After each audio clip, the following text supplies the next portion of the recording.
Before the darkness takes over, let's make a pact, seal our agreement with a like, and subscribe to summon the next nightmare. I have silenced the world for you. No interruptions after minute 15. Just you, the rain, and the story. In return, leave a sign of life. Tell me where you are watching from and what time it is in your world. Lock the door, and let's begin.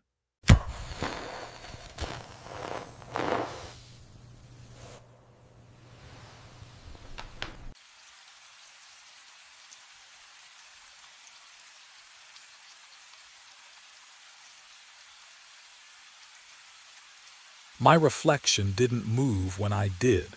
2 in the morning.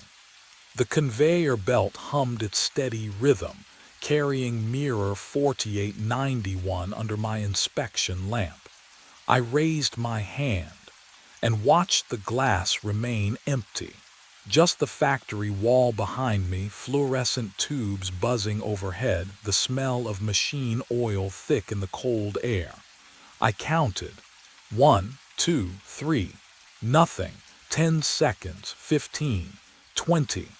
My hand hung in the air like an idiot's wave. The clipboard felt slick with sweat against my palm, but I couldn't look away from that empty glass. Can you imagine standing there, watching a mirror refuse to see you? 30 seconds.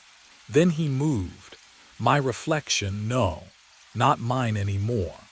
It raised its hand slowly, deliberately, but the other hand gripped a wrench, chrome handle, rubber grip. I'd never touched the toolbox tonight, hadn't needed to. The figure in the glass turned away from me, walked toward something behind itself. A door, gray metal, push bar across the middle. Emergency exit markings I'd seen 1,000 times, except we didn't have an emergency exit on that wall, just concrete and circuit breakers. My reflection pushed the bar. The phantom door swung open onto darkness. He stepped through and vanished. The mirror went black, not reflecting black, just empty like switched-off glass. I spun toward the conveyor belt. The next mirror rolled past. Empty. The next. Empty. 20 mirrors on the line, and every single one showed nothing but the factory behind me. Then I heard it. Footsteps behind me. Boots on concrete, matching my rhythm exactly. But I wasn't moving. 3 weeks earlier, I didn't know what I'd become. 11 p.m. The conveyor belt rumbled to life beneath fluorescent lights that hummed like dying wasps. I clocked in, grabbed my clipboard from the metal desk, and walked to my station at the quality control line. 20 mirrors per hour. 8 hours. Alone. The factory smelled like machine oil and cold concrete. November air seeped through cracks in the loading dock doors, raising goosebumps on my forearms. I preferred the isolation. No small talk. No questions about why Diane left or why I never saw Emmy anymore. Mirror number 4719 rolled past my inspection lamp. I leaned in, checked the edges for imperfections. The surface was flawless, commercial grade, destined for some hotel bathroom or department store. I blinked to refocus my eyes under the harsh light. My reflection blinked back. 1 second late, I froze, waited, blinked again deliberately, counting in my head. 1 Mississippi. Then my reflection's eyelids dropped and rose. The lag was impossible. Light it doesn't wait. I marked the clipboard with a red X defective, moved it off the line. The next mirror arrived. I waved my hand left to right, watching. The delay happened again, 1 second behind, and the next mirror, same thing. I checked 12 mirrors in a row, my heart climbing into my throat. Every single one showed me my own face, my own movements, but delayed, like watching myself on a television broadcast with bad lag. The conveyor belt's rhythm felt suddenly wrong, too slow, dragging each mirror past me like evidence I didn't want to see. What would you do? Call your supervisor at midnight over a timing trick your exhausted brain invented. I marked them all defective. I told no one. But that night, as I drove home through empty streets at dawn, I couldn't shake the feeling that my reflection had been studying me just as carefully as I'd been watching it. By the seventh night, I counted to 3. 1, 2, 3. Then my reflection moved. The lag had been growing since that first shift, creeping forward like frost across glass. 7 nights of inspecting mirrors alone while the factory slept around me. And now the delay stretched long enough to feel deliberate. I raised my hand at 11:42 p.m. beside mirror number 5006. The conveyor belt hummed its endless rhythm, rollers clicking against metal, but my reflection stood motionless in the glass, waiting. 1, 2, 3. It raised its hand. The cold hit me then, not the usual chill of concrete floors and poor insulation, but something else. Something that settled in my chest like water in my lungs. I exhaled and watched the fog of my breath hang in the air longer than it should. The break room coffee tasted like rust. I sat alone at the chipped formica table at 1:15 a.m., staring at the vending machine's dull glow. My phone vibrated. Diane's name lit the screen. I let it ring. What would I even say? That I was losing time between myself and my own image. That mirrors were breaking the speed of light in an Ohio factory that smelled like machine oil and 40 years of defeat. The voicemail chime beeped. I didn't listen. On the table sat a casserole dish wrapped in aluminum foil, still warm when I'd found it on my desk 2 hours ago. Brenda from day shift. She always left food. Lasagna, pot roast, things that required care to make. Things that said someone noticed I existed. I peeled back the foil enough to see the congealed cheese on top, then covered it again. I couldn't eat. Couldn't remember the last time I'd been hungry. The fluorescent lights above me flickered once, twice. When you work nights long enough, you stop expecting anyone to fix things like that. Management didn't care what happened between 11 p.m. and 7 a.m. as long as the mirrors kept moving down the line and someone marked them good or defective. That someone was me. Only me.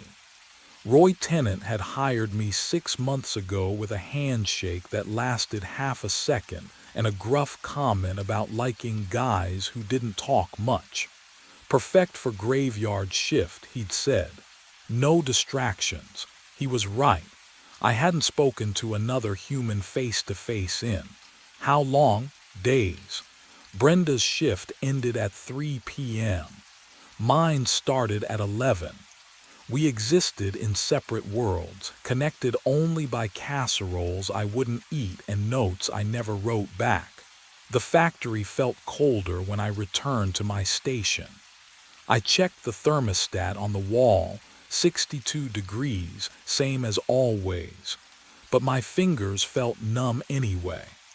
Mirror number 5019 waited on the belt, reflecting the overhead lights, reflecting me.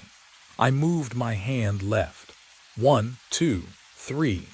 My reflection moved left. I stepped closer to the glass, close enough to see the bloodshot whites of my own eyes, and something shifted in my chest. That thing you feel when you're certain someone's watching you, except I was watching myself, wasn't I? Just myself.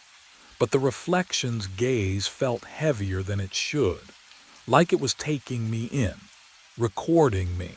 Can you imagine seeing your own face and not recognizing the intention behind the eyes?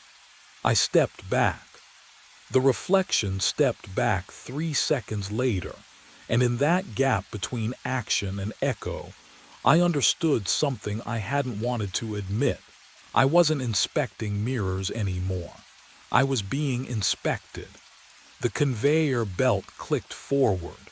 Another mirror rolled into place. The factory stretched out around me, endless aisles of steel and shadow, all of it empty except for me and the rhythm of machines that never stopped. Somewhere above, a pipe groaned. The sound carried through the building like something breathing. I was alone in 20,000 square feet of rusting infrastructure, completely alone. So why did the cold feel like it was standing right behind me? I ran to the break room.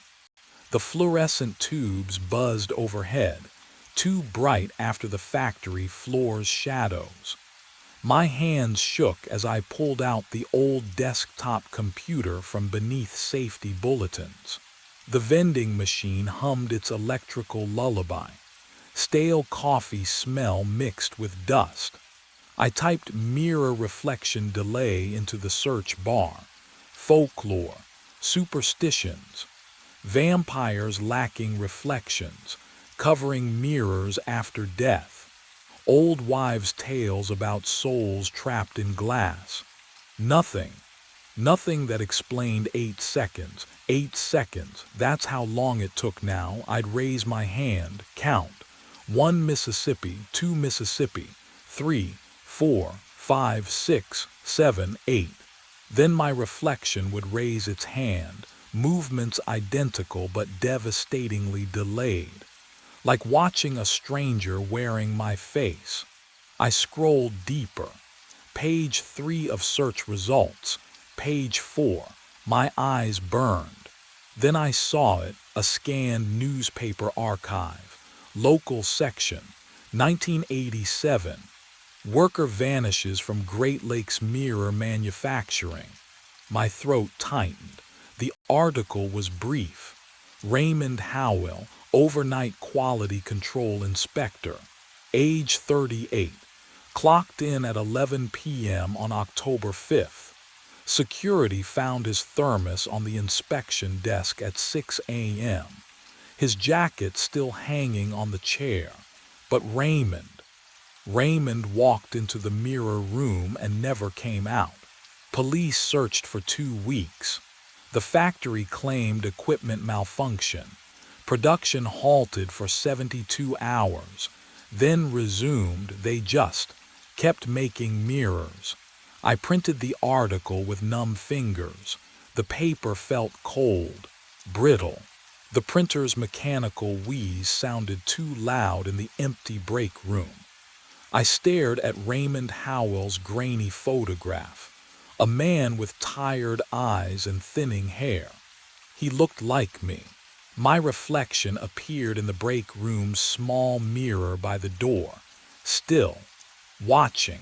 It hadn't moved when I stood up, but its lips were moving, forming words I couldn't hear. I needed to know if Raymond Howell was the first. The basement stairs groaned under my weight, each step louder than my breathing.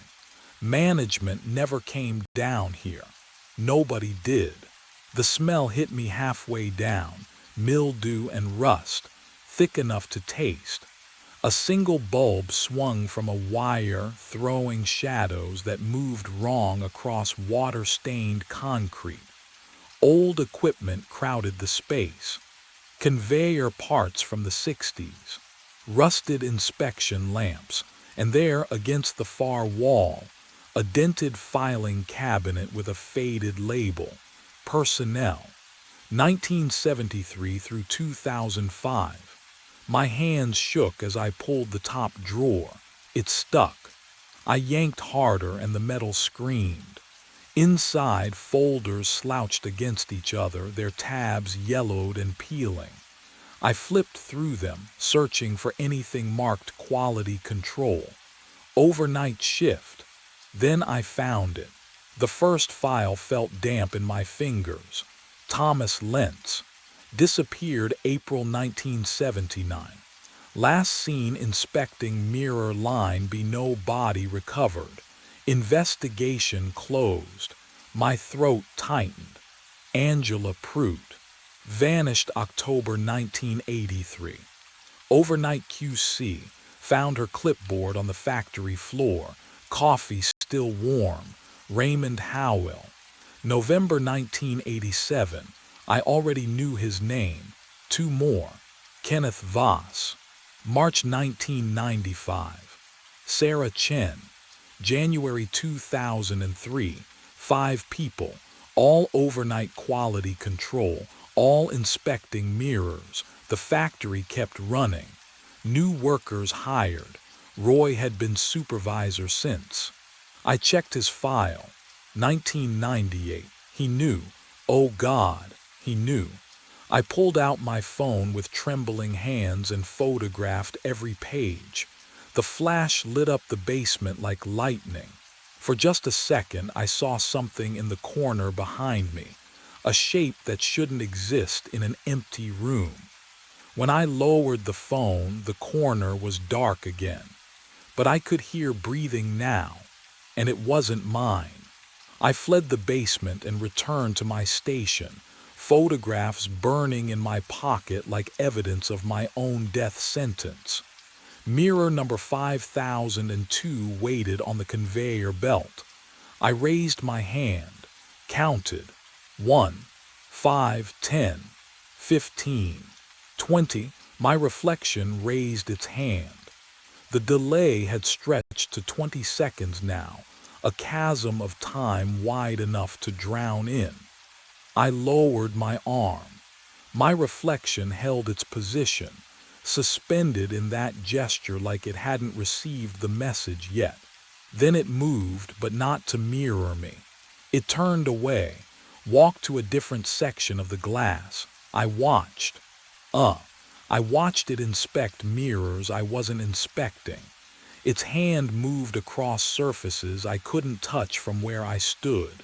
The fluorescent lights hummed overhead, that endless factory drone, but underneath I heard something else. The faint scratch of pen on paper. My reflection was writing notes. I wasn't holding a pen.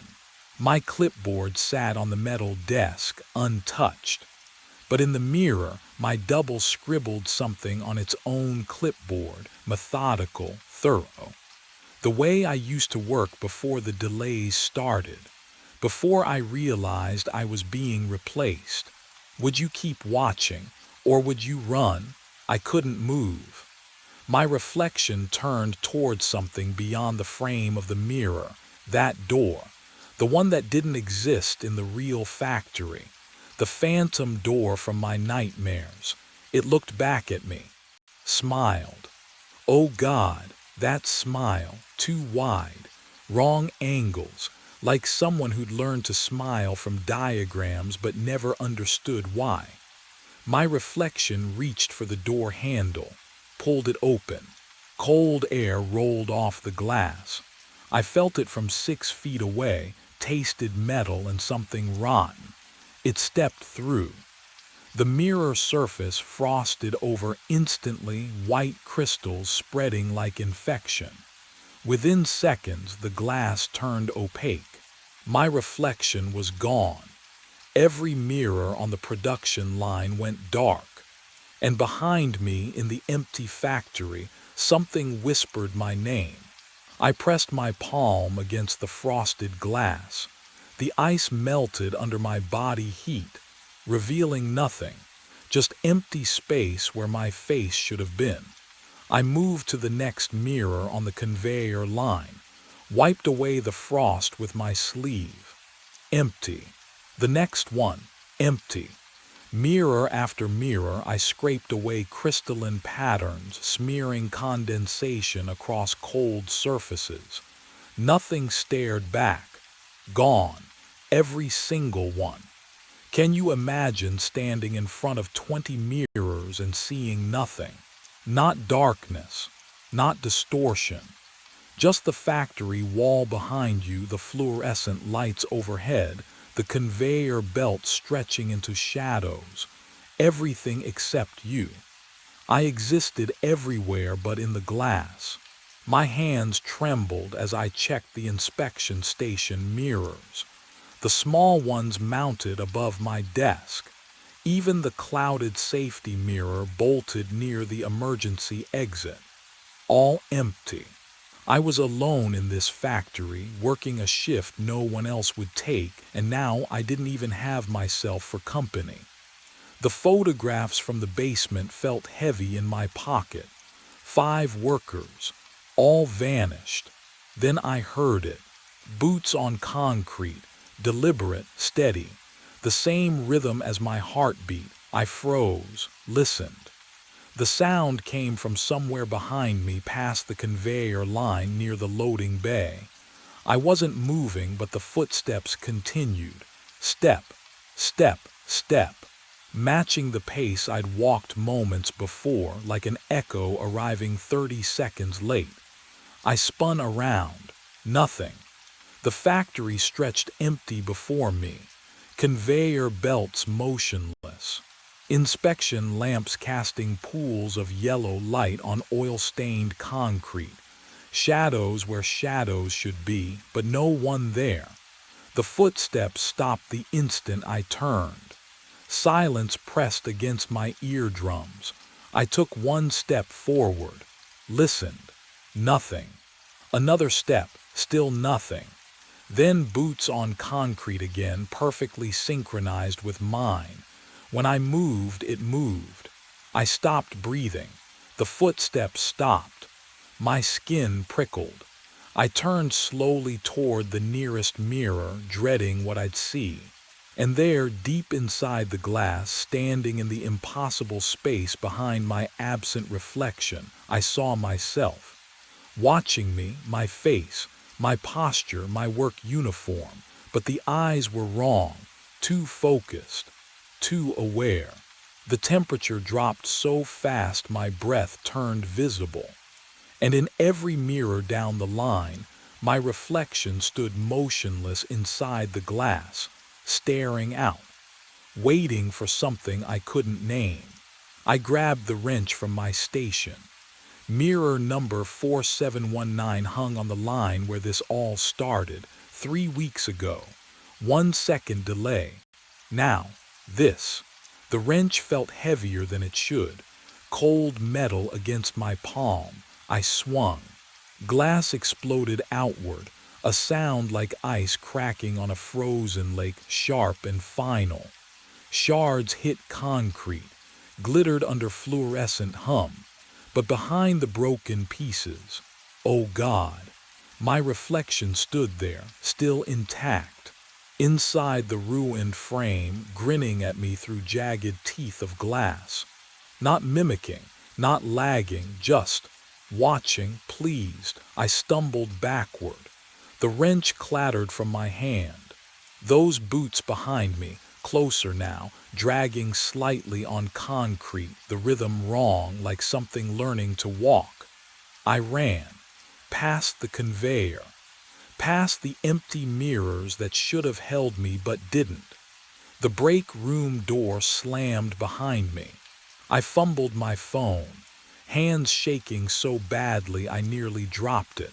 Roy's number, 3 rings, 4. You've reached Roy Tennant, leave a message. Roy, Roy, it's Curtis. Something's wrong at the plant. I need you to call me back. Please, I can't. My voice cracked.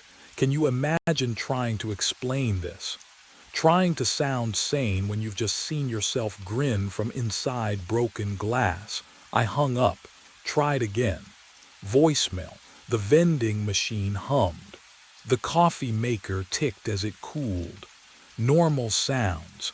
but the air smelled wrong, metallic, like ozone before a storm. I had to leave.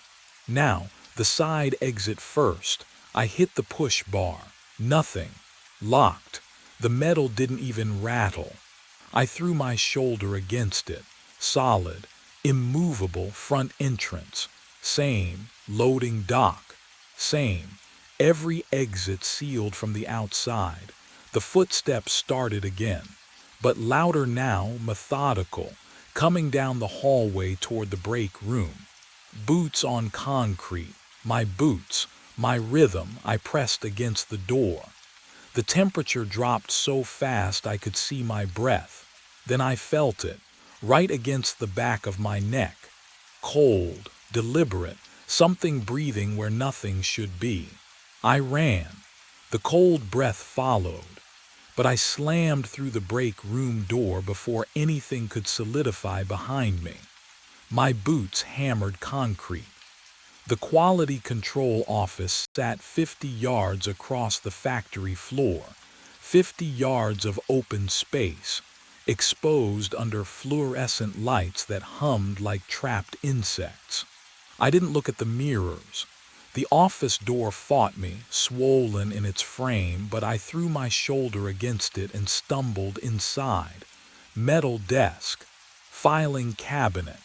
I dragged both against the door, muscles screaming. The barricade held, barely. My lungs burned. I leaned against the desk, gasping, and that's when the footsteps on the factory floor stopped. Silence pressed against my eardrums. I forced myself to look through the office window. He stood among the mirrors. My height, my work shirt, my face, but the way he moved, methodical, calm.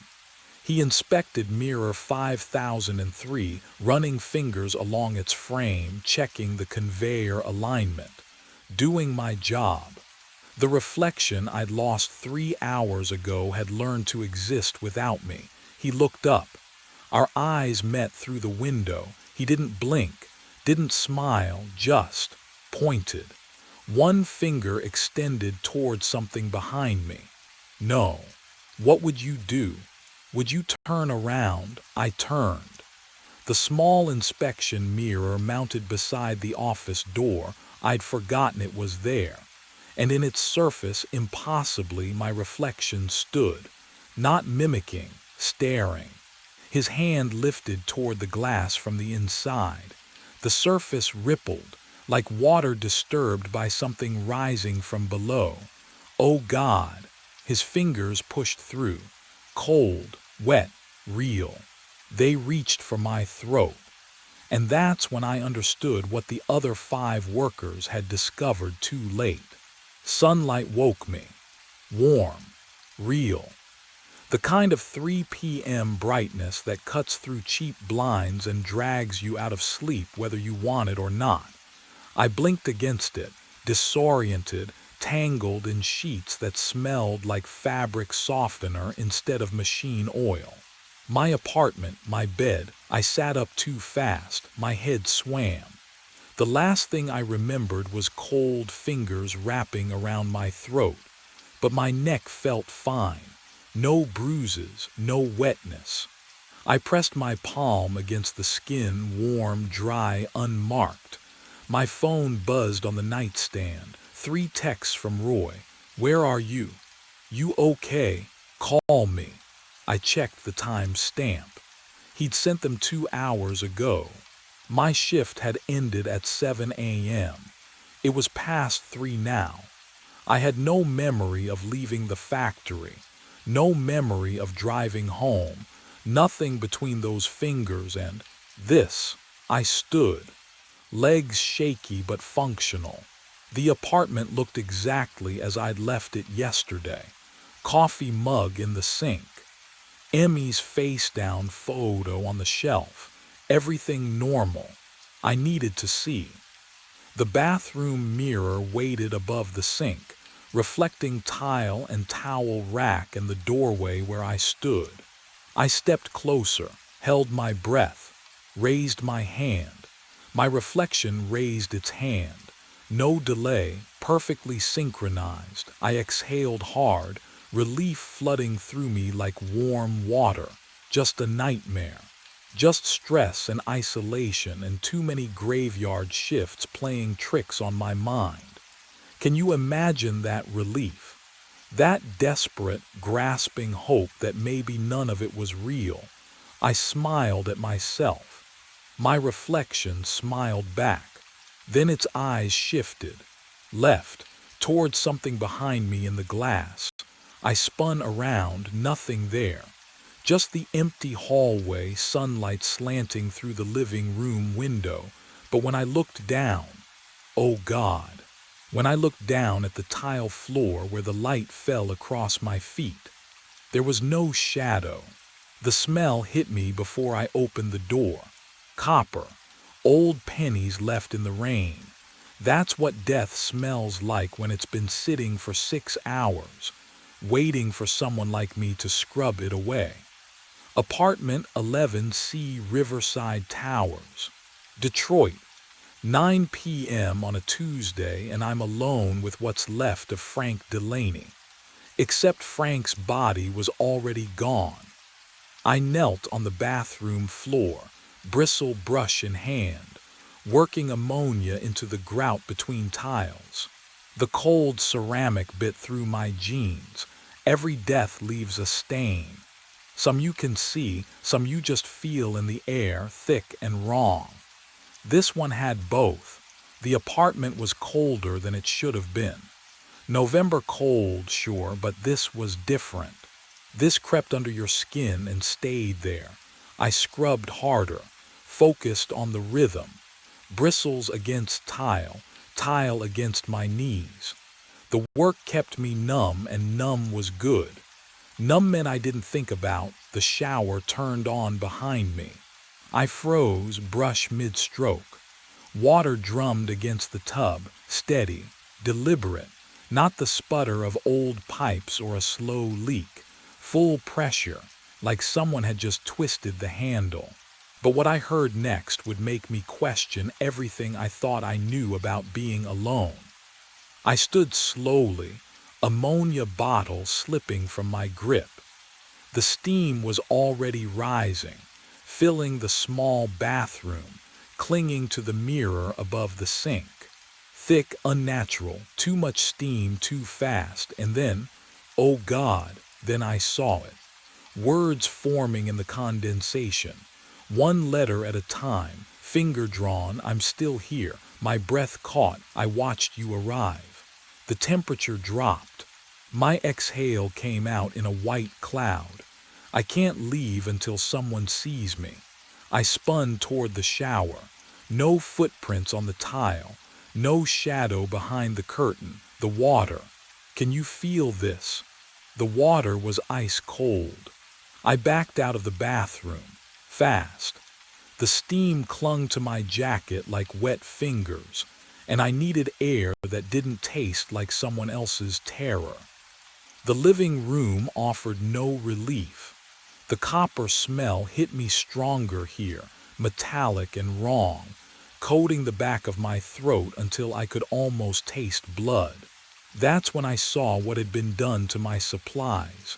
The bottles, the rags, the industrial scrub brushes I'd left on the tarp near the door. Someone had arranged them on the stained carpet in a perfect outline. Arms spread, legs slightly bent, head tilted left.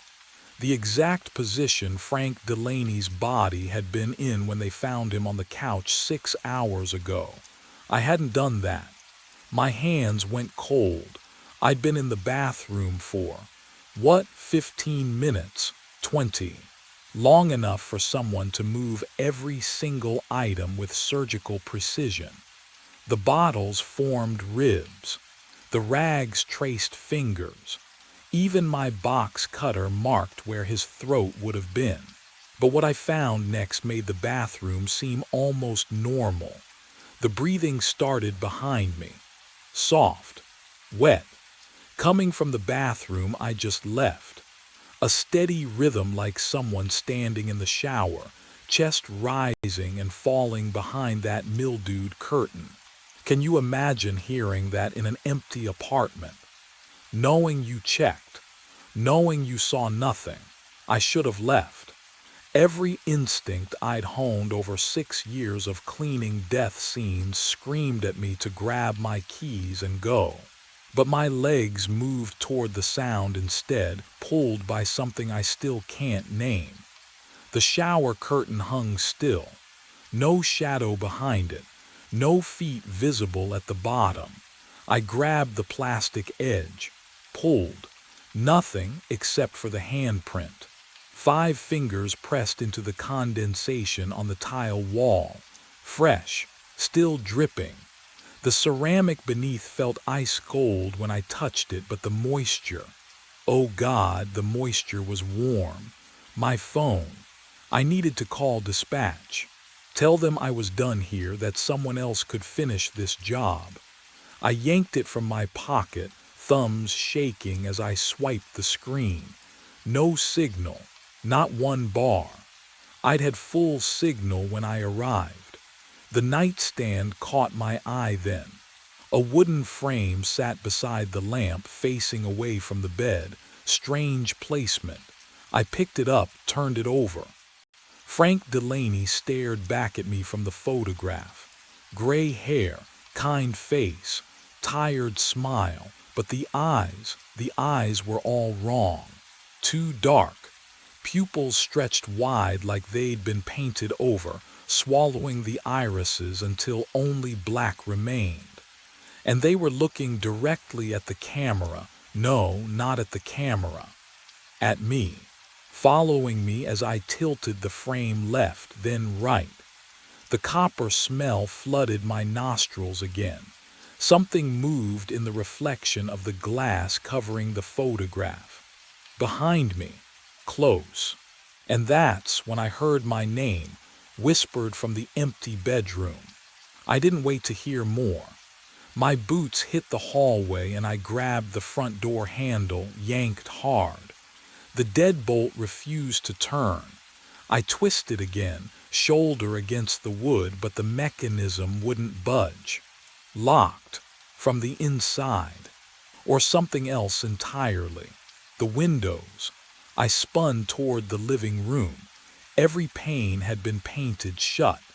Layers of old ivory coating the frames like scar tissue. How had I not noticed when I arrived? My watch read 9:43. Shift ends at 5 a.m. 7 hours. 7 hours trapped in apartment 11C with whatever knew my name. The temperature dropped so fast I could see my breath. Not gradual, not creeping cold. One moment I'm sweating under my work jacket. The next I'm exhaling fog into air that smells wrong, metallic, like sucking on a penny. The copper smell from earlier had spread. It coated my tongue now. Then, the water started. Bathroom faucet first. A distant hiss. I turned and the kitchen sink joined in steady rush of water hitting stainless steel. Then the shower. The tub. Every pipe in the apartment wailing at once. A chorus of pressure and flow that made my skull ache. But I hadn't touched anything. What would you do? Stay in the hallway. Go shut them off one by one. I stood frozen because shutting off the water meant going back into those rooms. And something in me knew that's exactly what it wanted. The footsteps started while I hesitated. Bedroom. Slow, deliberate. The creak of floorboards under weight, heel, toe, pacing from the closet to the window and back. Heavy steps. A man's gait. Frank Delaney had been 140 pounds according to the work order. This sounded heavier. The faucets cut off simultaneously. Silence hit like a fist. Ringing silence. The kind that's worse than noise because you're waiting, every nerve screaming for what fills it next. My pulse hammered in my ears. The footsteps had stopped too. Everything stopped. I stared at the bedroom door. A shadow passed beneath it, left to right, slow, blocking the thin line of light from the window inside. Then it paused, directly center, like someone standing just on the other side of the door deciding. My breath caught. The air tasted like old blood now. The voice came from everywhere and nowhere. Cole Barrett, not Cole. Not just my first name whispered from some distant room. My full name, spoken clearly, intimately, like whoever said it had known me for years. The syllables bounced off the walls, layered, echoing from the bathroom and kitchen and bedroom simultaneously. How does it know my full name? I'd never been to this building before tonight. Frank Delaney was a stranger. Dispatch doesn't give clients my last name. It's not on my uniform, it's not my flashlight died. The beam guttered once, twice, then pure black. I fumbled for my phone. The screen flashed on, battery icon glowing. 3%. I'd charged it fully before the shift. 6 hours of juice minimum. I watched the number drop as I stared. 2%. 1%. The screen went dark in my hand and I realized something far worse than being trapped. Whatever was in apartment 11C didn't just know my name. It had been waiting specifically for me. The bathroom light flickered on by itself. I didn't touch the switch. Hadn't moved from where I stood. Frozen. Phone dead in my hand. But the fluorescent buzz filled the apartment and pale yellow light spilled across the tiles. The mirror showed someone standing behind me. My breath caught. I spun around, nothing. Empty hallway, just the copper smell thickening in the cold air. When I turned back, there he was, an old man. 60s, maybe older, gaunt face. Eyes that pleaded. His mouth opened, closed, opened again, but the voice came from the living room. You can see me. The words didn't match his lips. The delay wrong, like watching a movie with broken audio. He raised one translucent hand and pointed, not at me, but past me, toward the living room carpet. I stepped backward into the hall, checked the living room directly. Empty. But in the dark TV screen, there he was again. Same man, same desperate expression, pointing at the floor where I'd scrubbed for an hour. Under, the voice whispered from behind the couch. You missed. Under. My hands trembled as I knelt, peeled back the corner of the stained carpet. The floorboards underneath were darker than they should be. Not water damage. Not age, blood, dried, months old, maybe more. Something touched the back of my neck. Cold, so cold my skin burned. But when I jerked away, my fingers came back sticky and warm. What leaves ice that feels like fever? The mirror man's mouth moved again, frantic now, and this time the sound came from inside my own skull. They said I died alone, but someone was here. Someone watched. The bloodstain spread wider than Frank Delaney's body outline, and that's when I understood what he needed me to see. I backed away from the mirror, from him. My neck still burned where he'd touched me, that sticky warmth spreading down my collar. The nightstand sat beside the sagging couch. A leather journal rested there, spine cracked, pages swollen from humidity. I picked it up. The leather was cold, unnaturally cold, like it had been stored in a freezer. When I opened it, the smell hit me. Old paper and dust, but underneath, copper. Same smell that saturated this whole apartment. The handwriting trembled across the first page. January entries about groceries and television shows. February complaints about building maintenance. March, nothing. Then April resumed. Gaps everywhere. Like he'd forgotten weeks at a time, I flipped to the end. November 3rd, the day before they found him. Daughter called, asked for money again, didn't ask how I was. Next line, if I die alone, will I know it? My chest tightened. Can you imagine writing that? Knowing in your bones that nobody would check on you. That days might pass before anyone noticed. The apartment felt warmer. I looked up. Frank's reflection in the dark television screen had softened. His mouth wasn't moving anymore, just watching, waiting. But what I read next made everything else fade away. November 4th, the day he died. She didn't call back. Nobody ever does. My sister's face surfaced in my mind. Uninvited, unwanted. Her last voicemail I'd never returned because I was working a double shift, cleaning up someone else's tragedy. 3 days later, they found her in the bathtub, wrists open, alone. I'd spent 6 years scrubbing away other people's deaths, thinking it would erase hers.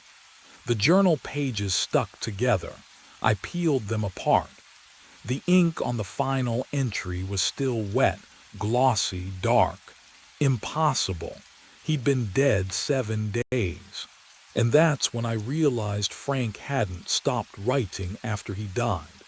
I set the journal down with trembling fingers, but the wet ink smell wouldn't leave. It clung to my nostrils like something living, something waiting. The bathroom faucet turned on, not the violent rush from before. A trickle, gentle, almost hesitant. I stood. The floorboards creaked under my boots, but underneath that sound came another. Breathing, multiple sources. Layered like recordings played simultaneously, each one slightly out of sync. The air grew dense, heavy with moisture that shouldn't exist in November.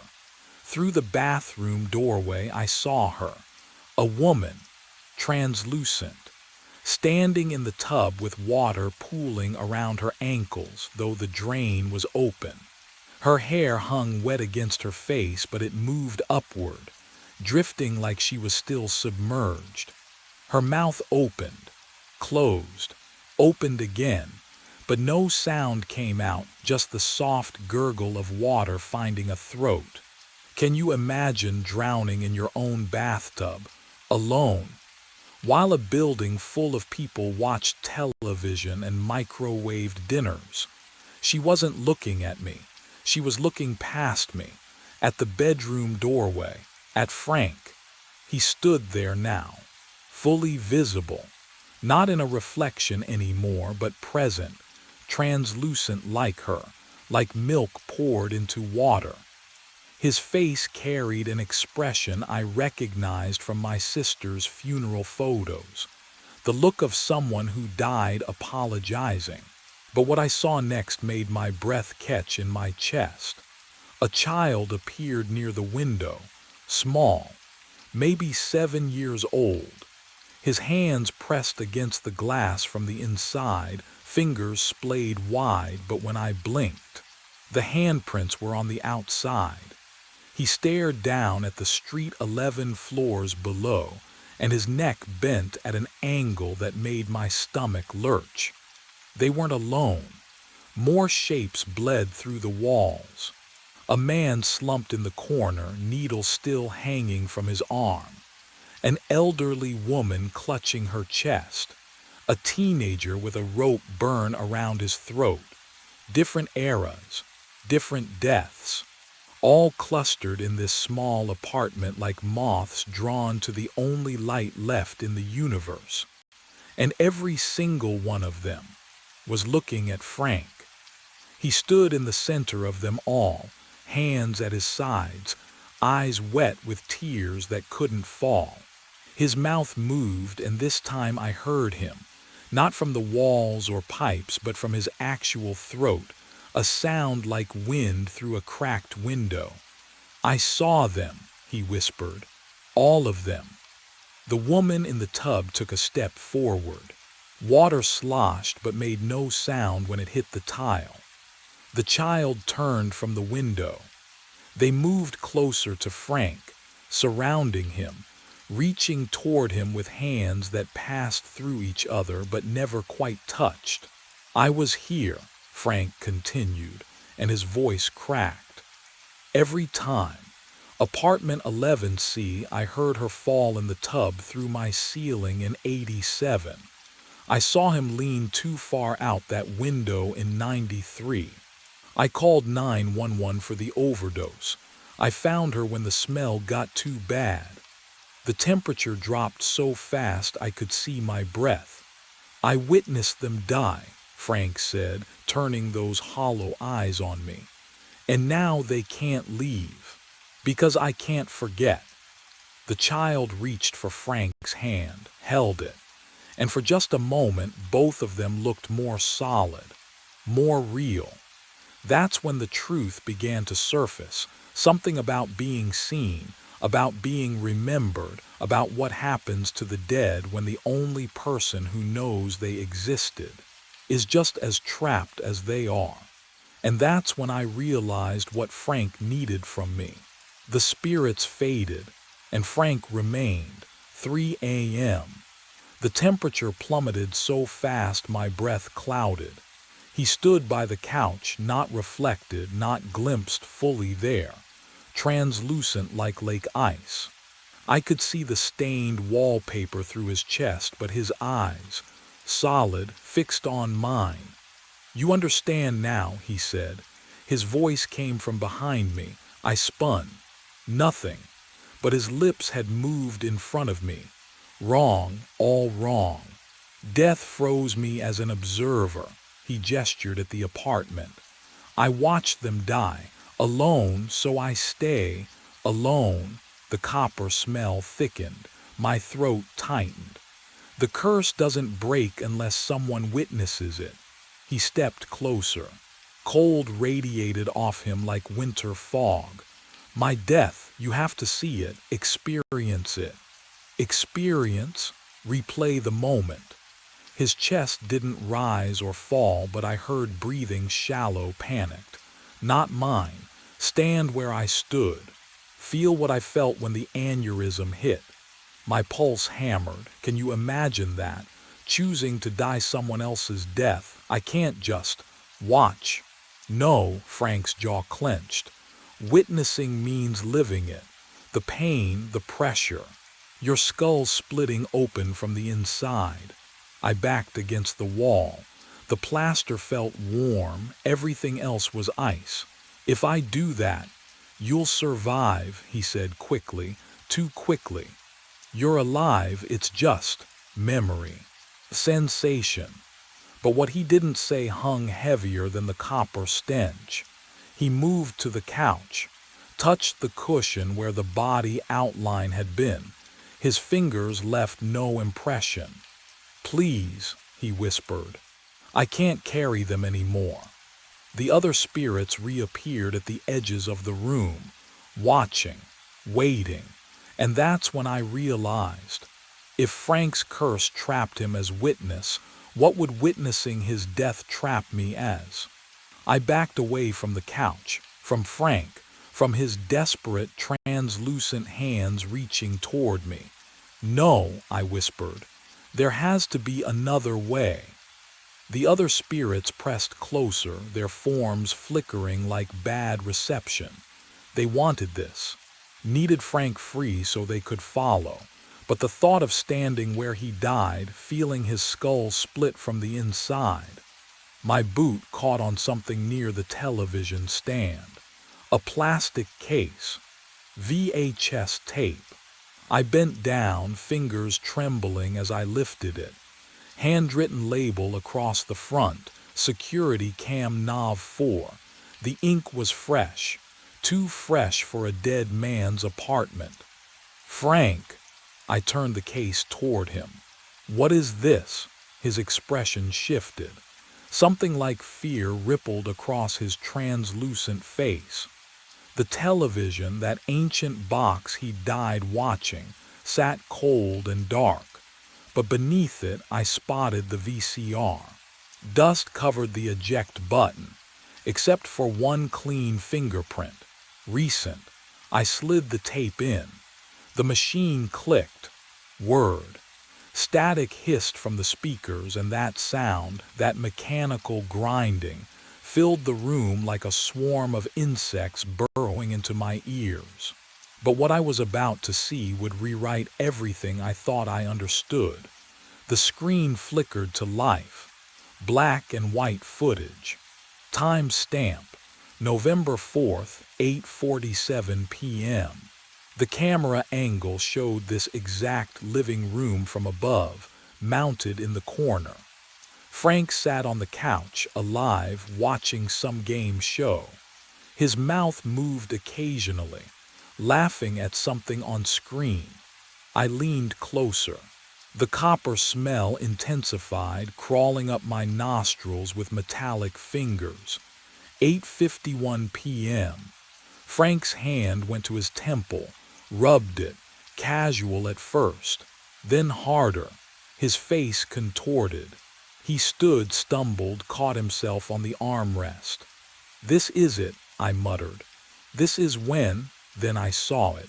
Movement in the corner of the frame, a shadow, where no shadow should be. My breath stopped.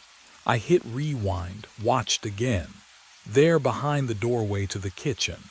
A figure, tall, still, watching Frank collapse. Frank clutched his head with both hands, dropped to his knees. The figure didn't move, didn't help, just watched. 8:54 p.m. Frank fell forward onto the carpet, convulsing.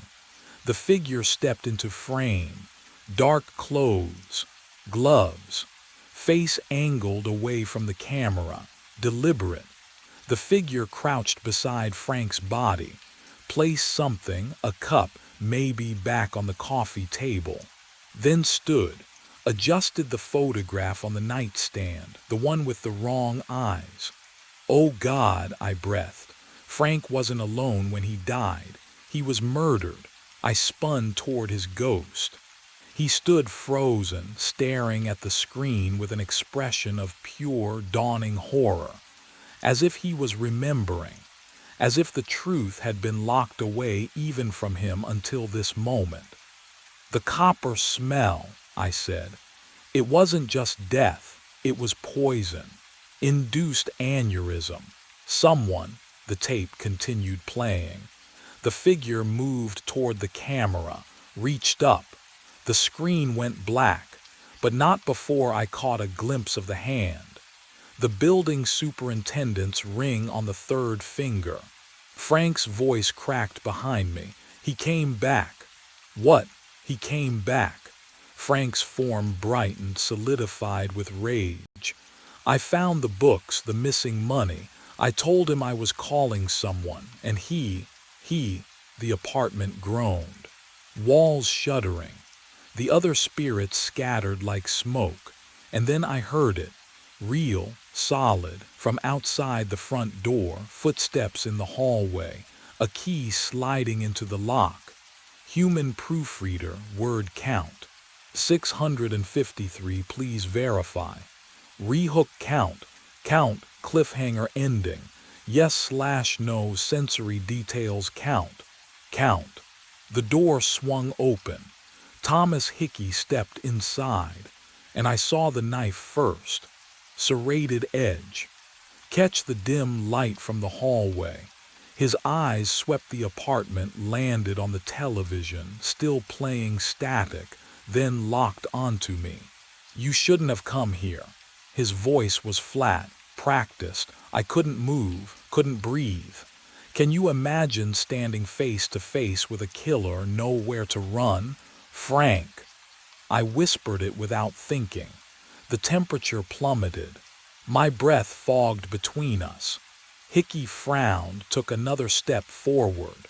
but Frank's reflection bloomed in the darkened television screen behind him, mouth moving, fury radiating off him in waves. The copper smell surged. No, not copper. Bitter almonds, poison. He knew what you did, I said, my voice shook. The embezzling. Frank found your records. Hickey's jaw tightened. Smart man, too smart. He raised the knife. And now you've seen the tape. The VHS cartridge flew off the shelf, slammed into the wall beside Hickey's head. He spun, blades slashing at nothing. Frank was everywhere now, cabinet doors banging open, pictures rattling, the journal pages flipping wildly. The air itself pushed against Hickey, forcing him backward. What the television remote lifted, hovered, then launched straight at his temple. He tried to dodge, but what happened next sealed everything. His foot caught the edge of the carpet, right where Frank's body had lain. He stumbled. Skull met the corner of the coffee table with a wet crack that echoed through my teeth. The knife clattered from his grip. His eyes went wide, confused, terrified, then empty. The body slumped. Blood pooled, exactly where Frank's outline had been.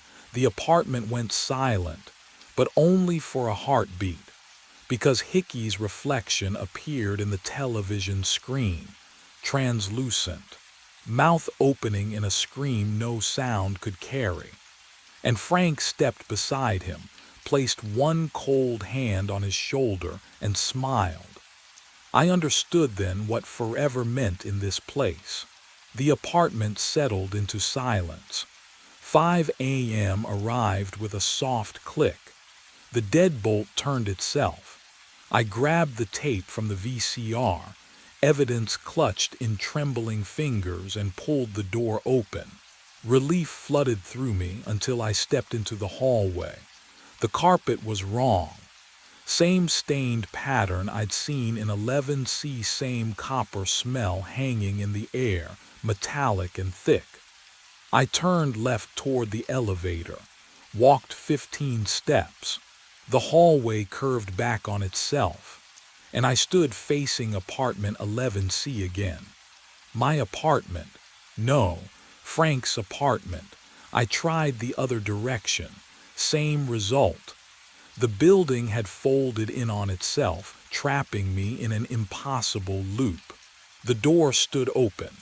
Inside, my cleaning supplies sat exactly where I'd left them at 9 p.m. The VCR blinked 12 o'clock. Hickey's body was gone, the coffee table unmarked. But what I saw in the hallway mirror made my breath catch. Steam clouded the glass. Words formed, drawn by an invisible finger. Welcome. You've been dead 6 hours but can't leave until someone sees you. I raised my hands, held them to the dim light filtering through the window. Translucent, both of them. The skin shimmered like frosted glass. I could see the wall behind my fingers, the outline of the door frame through my palm.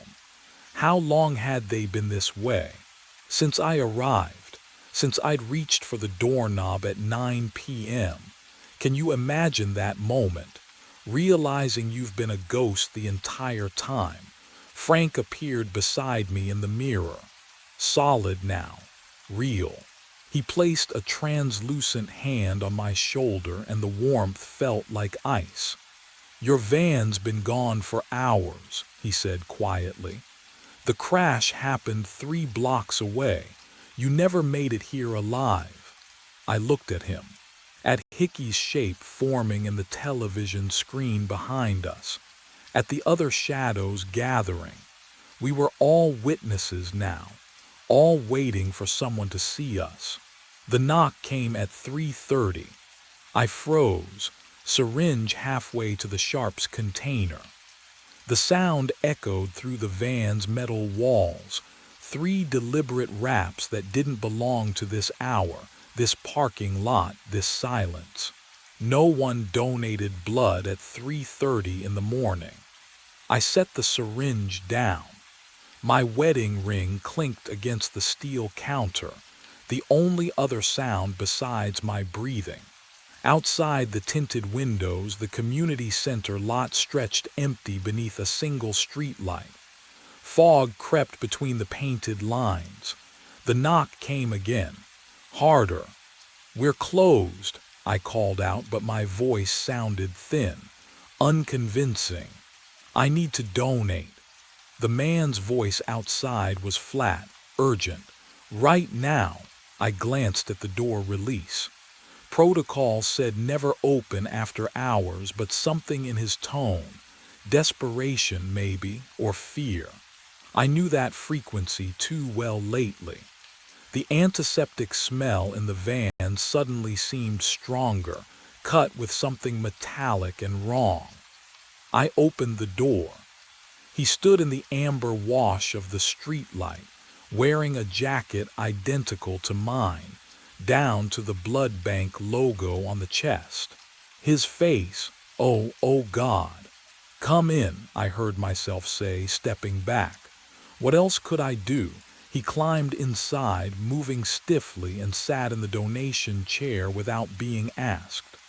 Up close, his skin looked waxy, pale in a way that went beyond tired. "I'll need to check your vitals first," I said, reaching for the blood pressure cuff. "Don't bother." But he extended his arm anyway. I wrapped the cuff around his bicep, pumped it tight, watched the gauge. Nothing. I pressed 2 fingers to his wrist, waited, moved them to his neck. No pulse, no heartbeat, just cold skin that felt like "Stephen," he said. I stepped back. "How do you know my?" "Because I'm you." He looked up and his eyes were mine, hollow, exhausted. "I died 3 months ago at 3:34, right here." He pointed at the floor, at the dark stain I could never scrub clean. "And in 4 minutes, you will too." The first spike of pain hit my chest like a fist. My mind raced back to the beginning. 3 months earlier, when I thought this job would save me. The overnight shift, 2 in the morning to 6. Walter Rhodes offered it during my interview, his eyes lingering on the pale band where Jennifer's wedding ring used to press against my finger. "Most guys can't handle the isolation," he said, "but you look like you need it." He was right. I took the wedding ring from my nightstand before my first shift, slipped it back on. The metal felt cold, unfamiliar, like wearing someone else's bones, but I couldn't let it go. Wouldn't. What would you do if everything you built just dissolved? If she walked away and you still couldn't stop hoping? The community center parking lot became my sanctuary. I'd arrive at 2, unlock the van, let the door's hydraulic hiss swallow the silence. Inside smelled like antiseptic and something else. Metal, old metal. The kind of scent that sticks to the back of your throat. The routine calmed me. Check supplies, calibrate equipment, wipe down surfaces. No one calling my name, no one asking where I'd been. Just me and the hum of refrigeration units keeping blood cold. I noticed the stain my second night, dark, irregular, near the donation chair's base. I scrubbed it with bleach. It lightened but never disappeared. The fibers had absorbed something deep. I scrubbed again the next night and the next. Walter saw me once, shook his head. "Don't bother," he said. "That's been there since before you." I asked what caused it. He walked away without answering. The isolation wrapped around me like fog. I wanted it, craved it. Out here, I didn't have to explain why I still wore the ring or why Jennifer's number stayed in my phone, unblocked, waiting.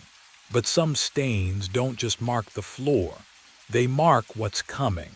The pain hit at 3:34, not the dull ache I'd carried for weeks. This was a fist closing around my heart, squeezing until my ribs bent inward. I doubled over near the donation chair, gasping. The antiseptic smell turned sharp and metallic in my nostrils. My wedding ring felt suddenly tight, cutting circulation. Have you ever felt your body betray you? That instant when you realize something fundamental has broken. I tried to reach for my phone. My arm wouldn't obey. The fluorescent lights above started flickering.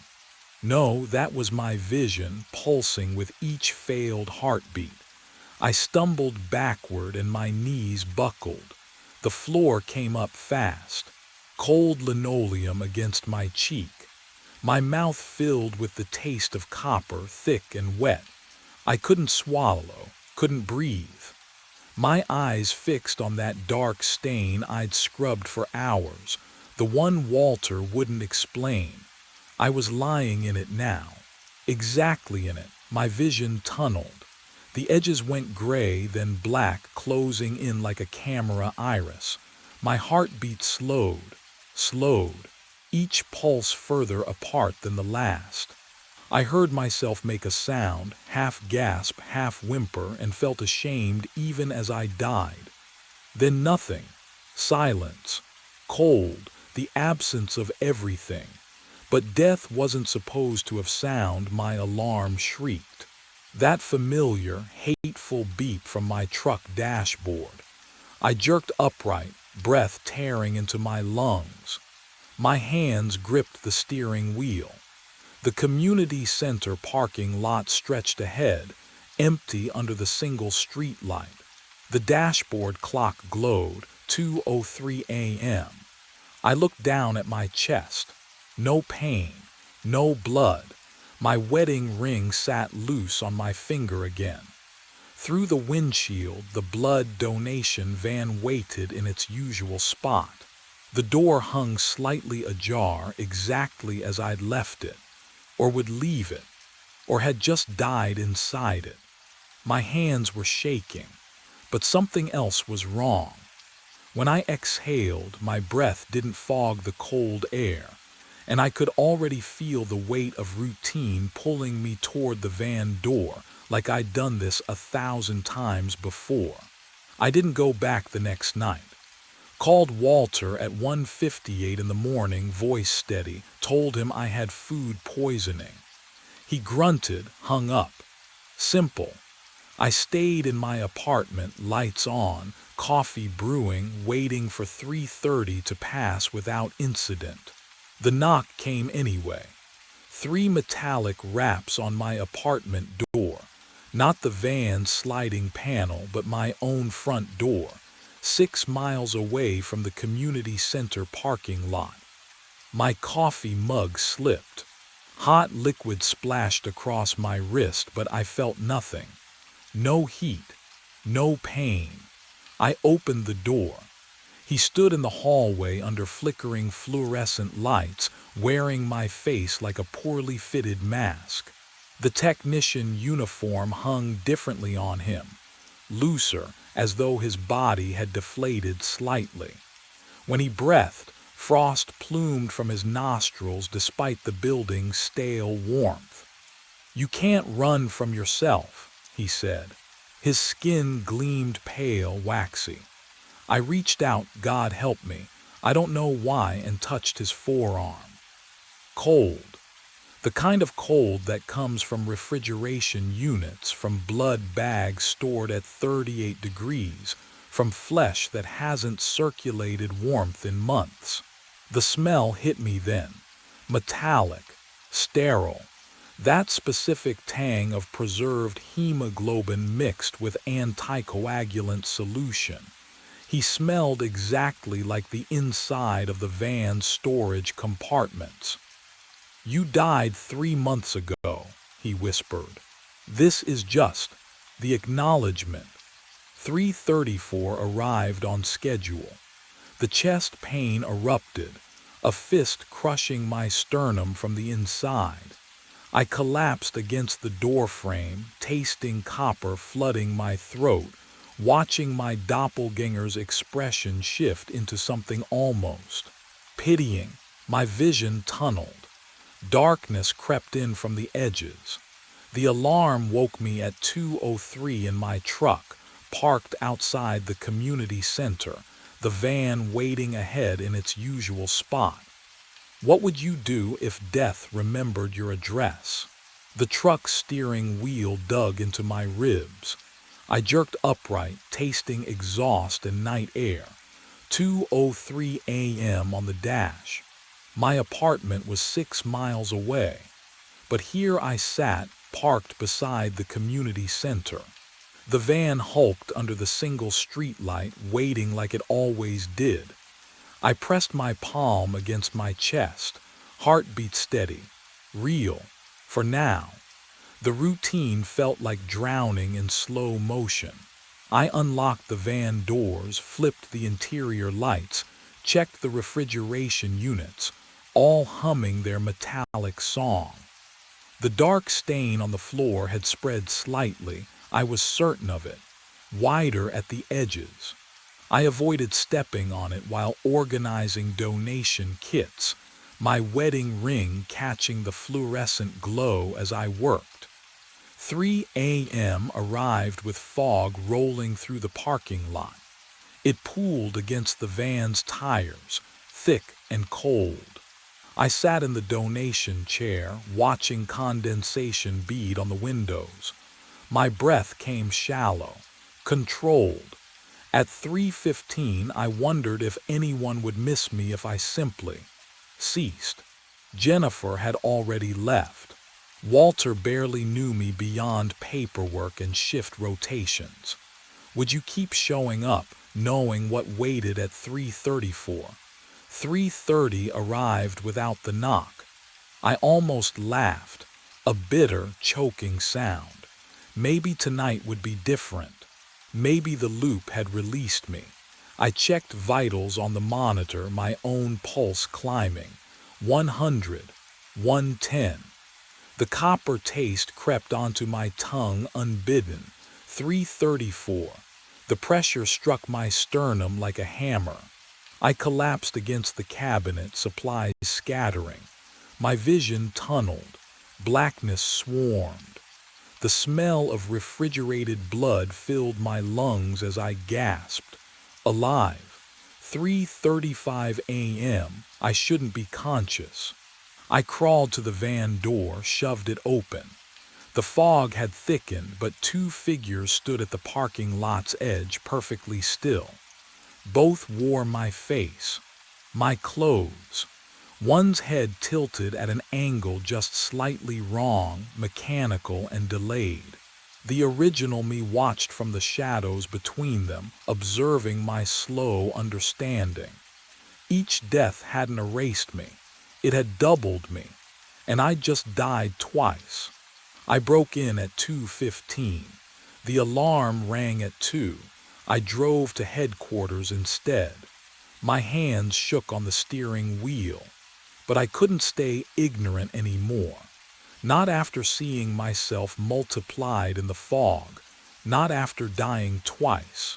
If this curse had rules, someone knew them. The blood bank building stood dark against the October sky, fluorescent safety lights humming behind tinted glass. I used my access card. It still worked. The door clicked open with a sound like cracking ice. Inside, the air smelled wrong, recycled and cold, with an undertone of copper I couldn't place. My footsteps echoed on linoleum floors. Every sound felt amplified in the silence.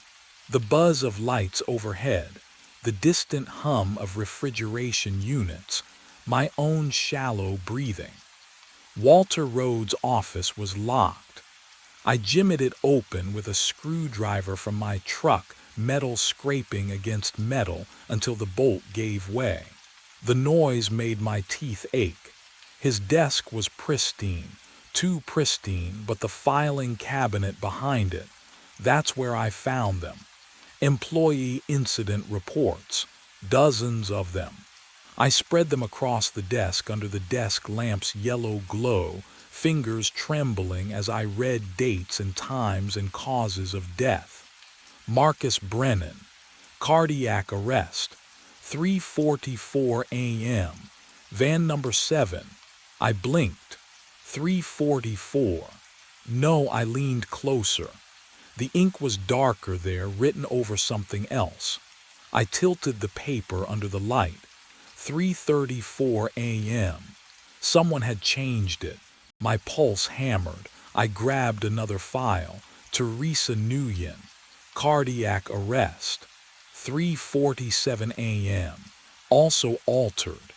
The original time bled through the correction fluid like a ghost. 3:34. Can you imagine finding your own death, pre-written, covered up? I grabbed another file. And another. 8 technicians total over 3 months. All cardiac arrest. All in the van.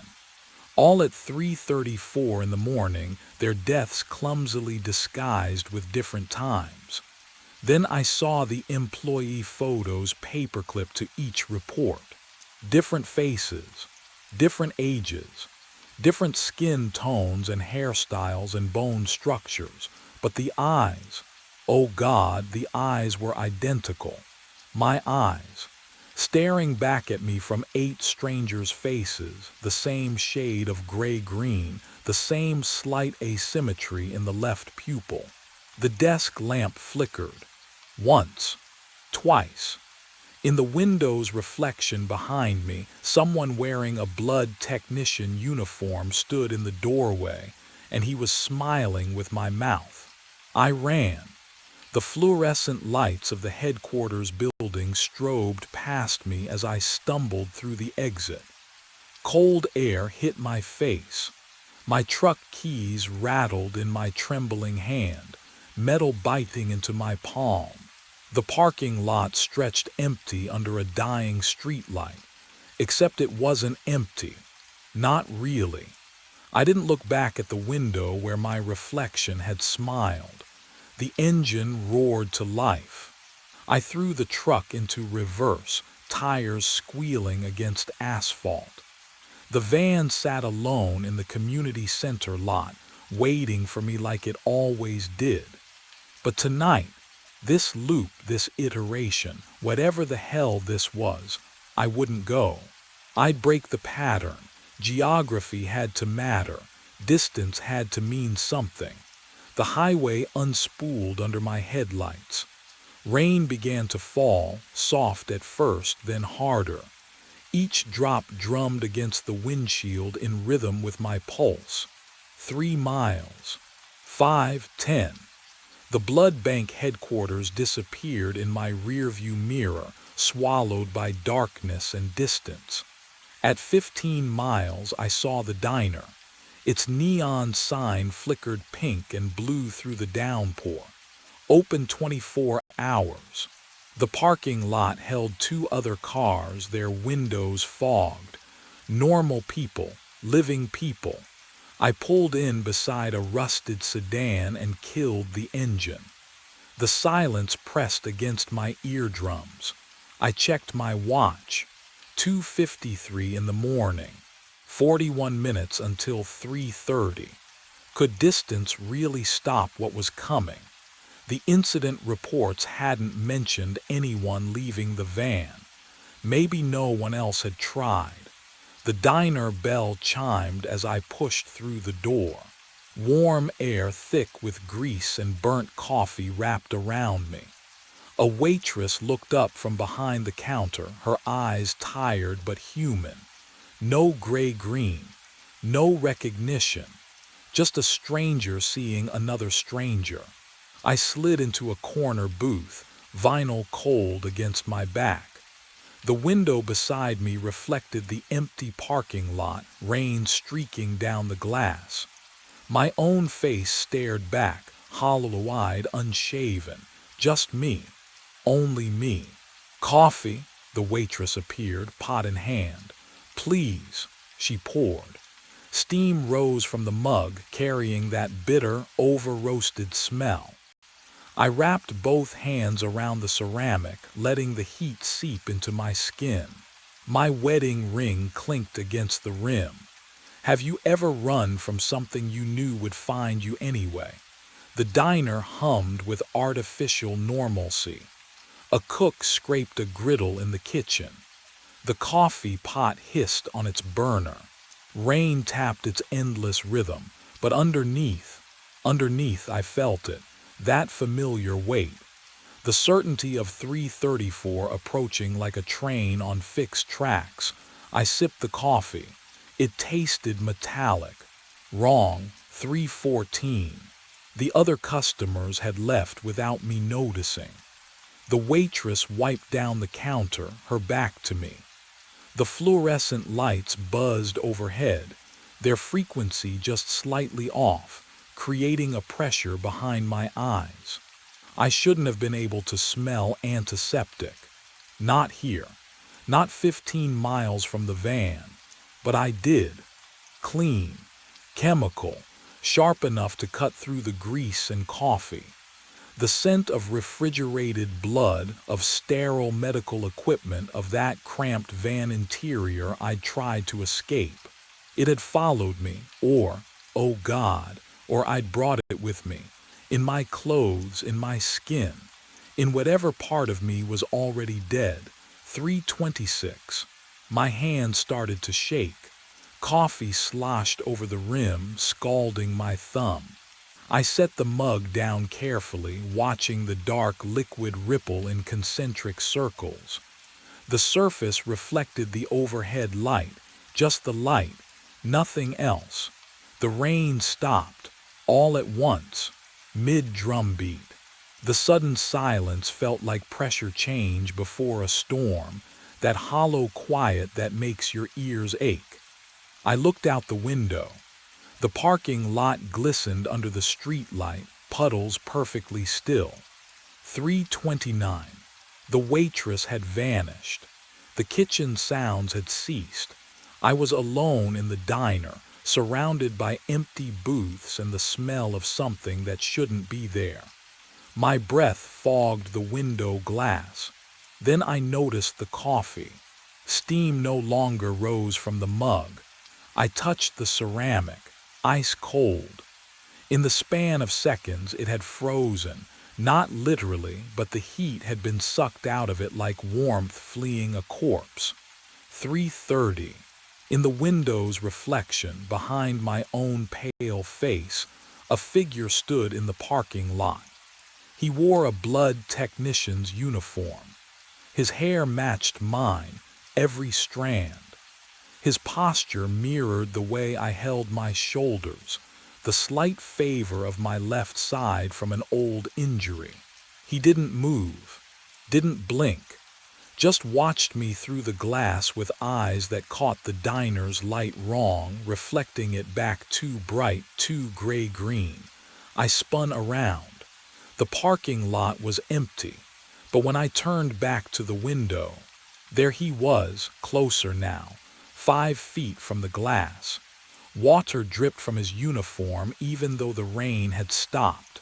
His mouth moved, forming words I couldn't hear. The same words from 3 months of loops. "You're already dead." My chest tightened. Oh no, not here. Geography was supposed to matter.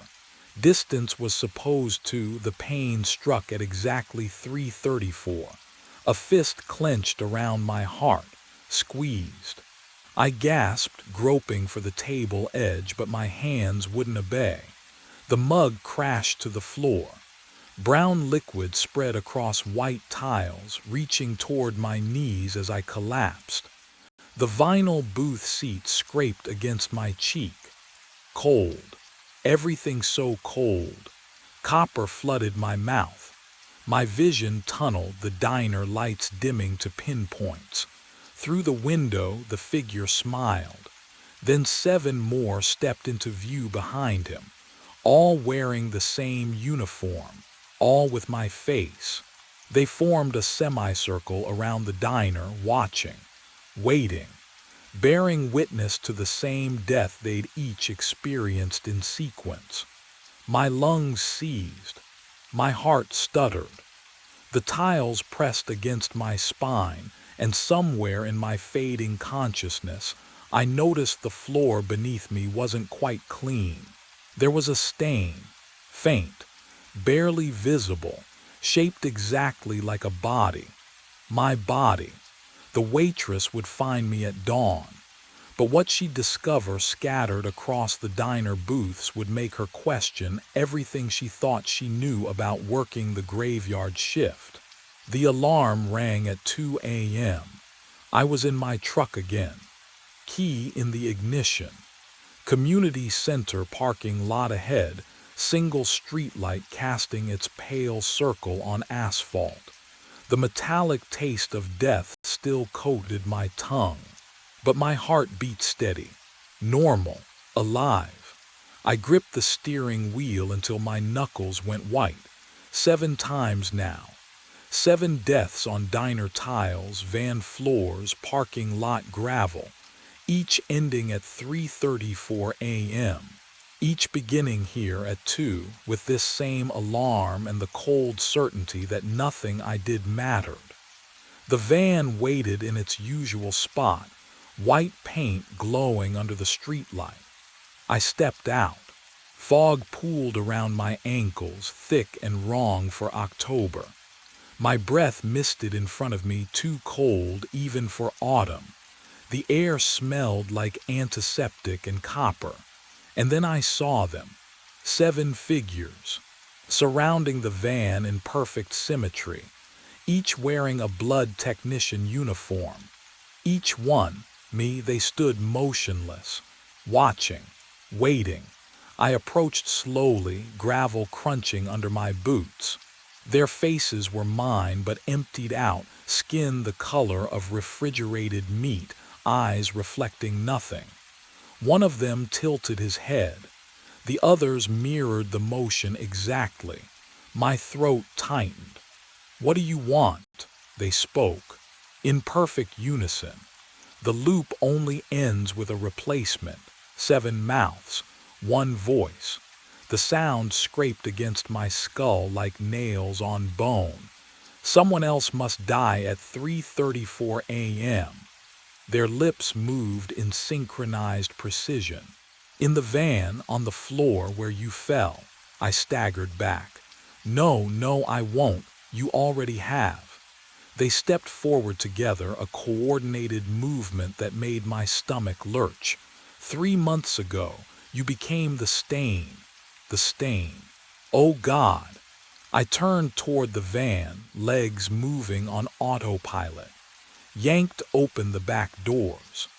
The interior lights flickered on, illuminating the cramped medical space, the donation chair, the refrigeration units humming their steady drone. And there on the floor, the dark stain I'd scrubbed 100 times. It was shaped like a body, arms splayed, legs bent, head tilted at the exact angle mine had been when the chest pain finally stopped. The stain was, oh God, the stain was me. Behind me, their unified voice whispered through the fog. "She'll knock at 3:30, and you'll have to choose." I wait. 3:28 a.m. The van smells like antiseptic and old copper, the refrigeration units humming their funeral dirge. My 7 selves stand outside in the parking lot fog, patient as gravestones. They're watching, always watching. The knock comes at exactly 3:30. 3 sharp raps against the van's side door, not the frantic pounding of my doppelgangers, but lighter, human, real. I freeze, my heart. Oh God. My heart hammers against ribs that'll stop moving in 4 minutes. Do I answer it? Can you imagine making that choice? "Hello," a woman's voice, strained. "Please, I saw the lights. Are you open?" I can't move, can't breathe. My daughter. She needs platelets. Emergency surgery at 6 a.m. Her count's critical and her voice cracks. Please, I know it's early, but the hospital said someone might be here. My hand touches the door handle. The metal feels wrong, too warm. Through the window I see her. Mid-30s, hospital bracelet on her wrist, mascara smeared from crying. Real, she's real, not a copy, not a ghost.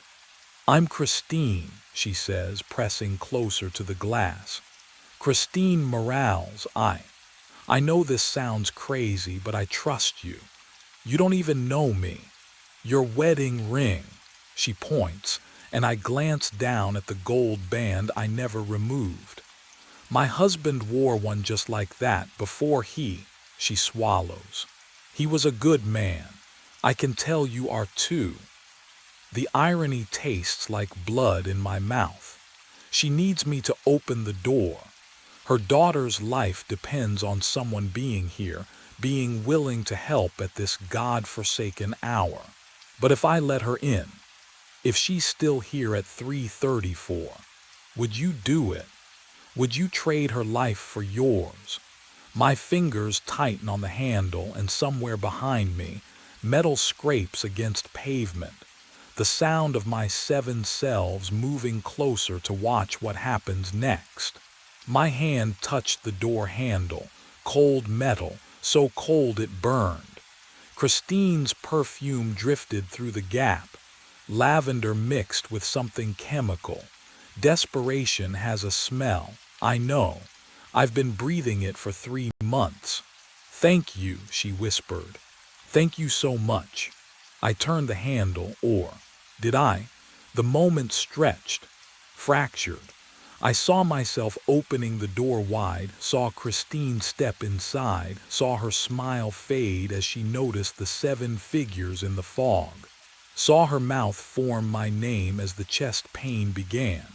But I also saw myself shake my head, watched my lips move, heard myself say no, watched her crumble, watched her daughter die 3 hours later while I reset at 2 a.m. forever, drowning in my own cowardice.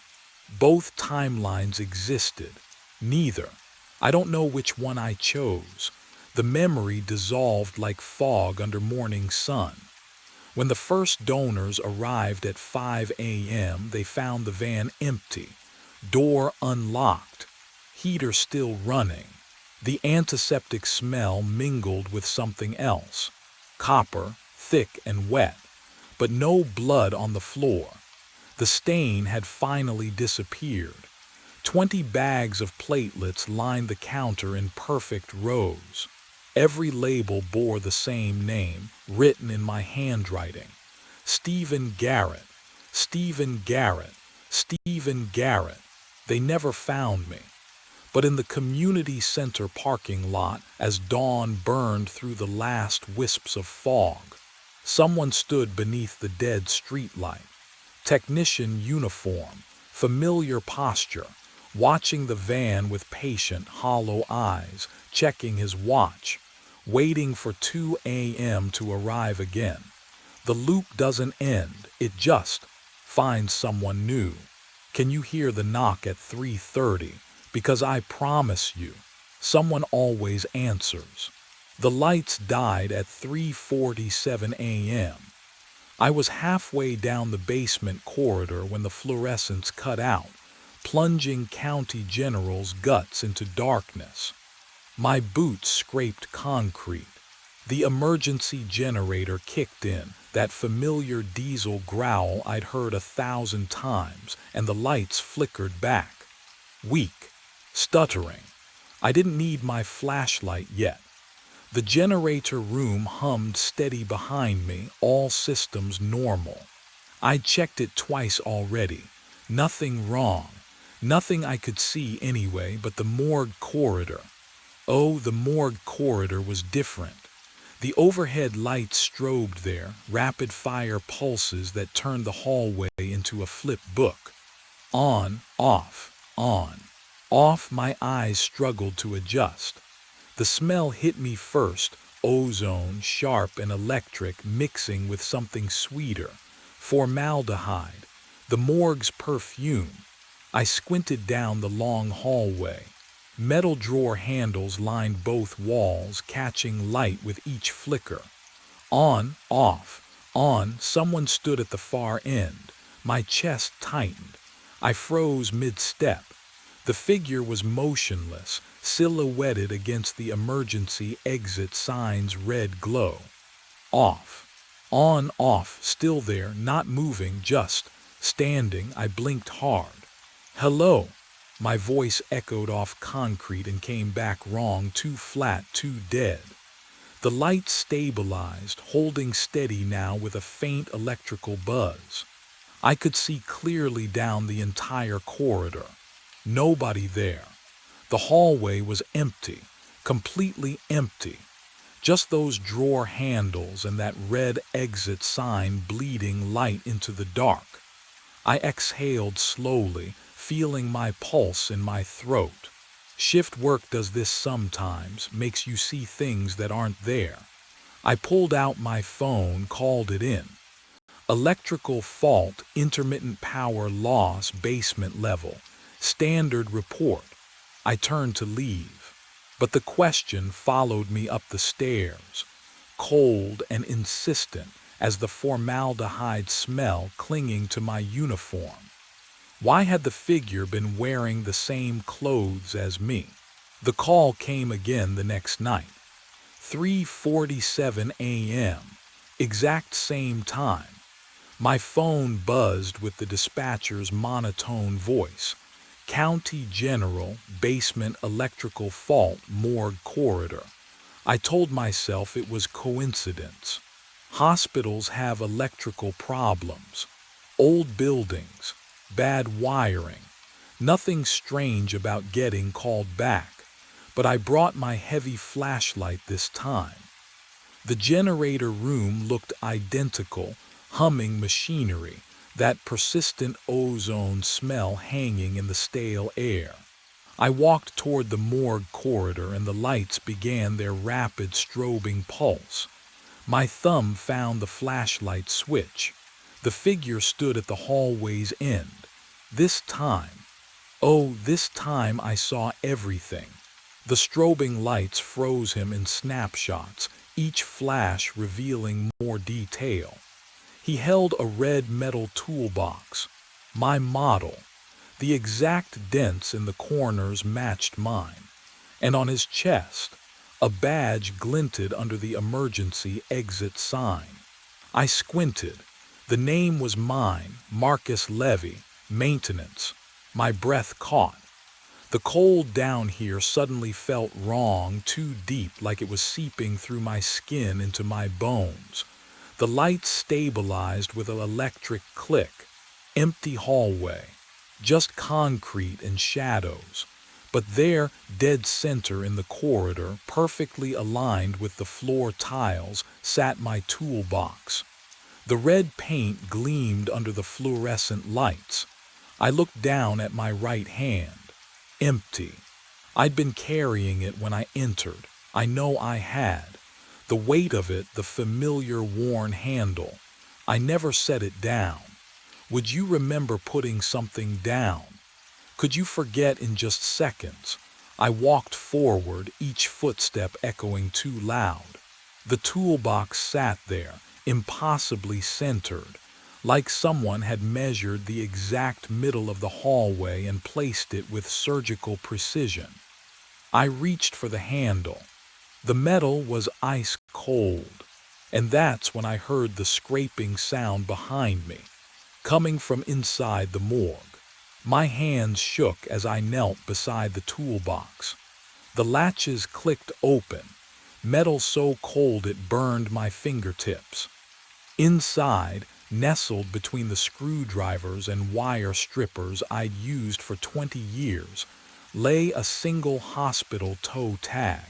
White plastic, black ink, my full name printed in block letters, Marcus David Levy. I lifted it, and my breath stopped. Today's date, December 17th. Time of death, 4:15 a.m. My watch read 4:09, 6 minutes. What would you do? Hold a tag with your name, your death, counting down like a timer you can't shut off. I wanted to laugh, to scream. The sound caught in my throat came out as a choked gasp that echoed down the corridor. The fluorescent lights died. Total darkness swallowed the hallway, so complete I couldn't see my hands in front of my face. The generator hum continued, steady as a heartbeat, but no power reached the lights. I fumbled for my flashlight, dropped it, heard it clatter against concrete. Behind me, metal scraped against metal, slow, deliberate. The sound of a drawer sliding open on ancient rails. My fingers found the flashlight. I pressed the button, nothing, pressed again. The beam flickered once, twice, then held. I wasn't in the hallway anymore. I stood inside the morgue. The walls surrounded me, lined floor to ceiling with metal drawers. The formaldehyde smell was overwhelming now, chemical and sweet, coating the back of my tongue. One drawer gaped open at eye level, 3 feet away. Empty, dark. The label beneath it glowed white in my flashlight beam. My name stared back at me. I stumbled backward. My spine hit cold metal, another drawer behind me. The impact sent vibrations through my ribs. I couldn't breathe, couldn't think. The label on the open drawer at eye level was crisp, white, unmistakable, Marcus Levy. No, I ran. My boots hammered concrete. The formaldehyde stench clung to my throat as I sprinted toward the double doors. Behind me, nothing moved. No footsteps followed. Just the steady hum of the generator vibrating through the walls. I grabbed the door handle, twisted hard, locked. I yanked again. The metal wouldn't give.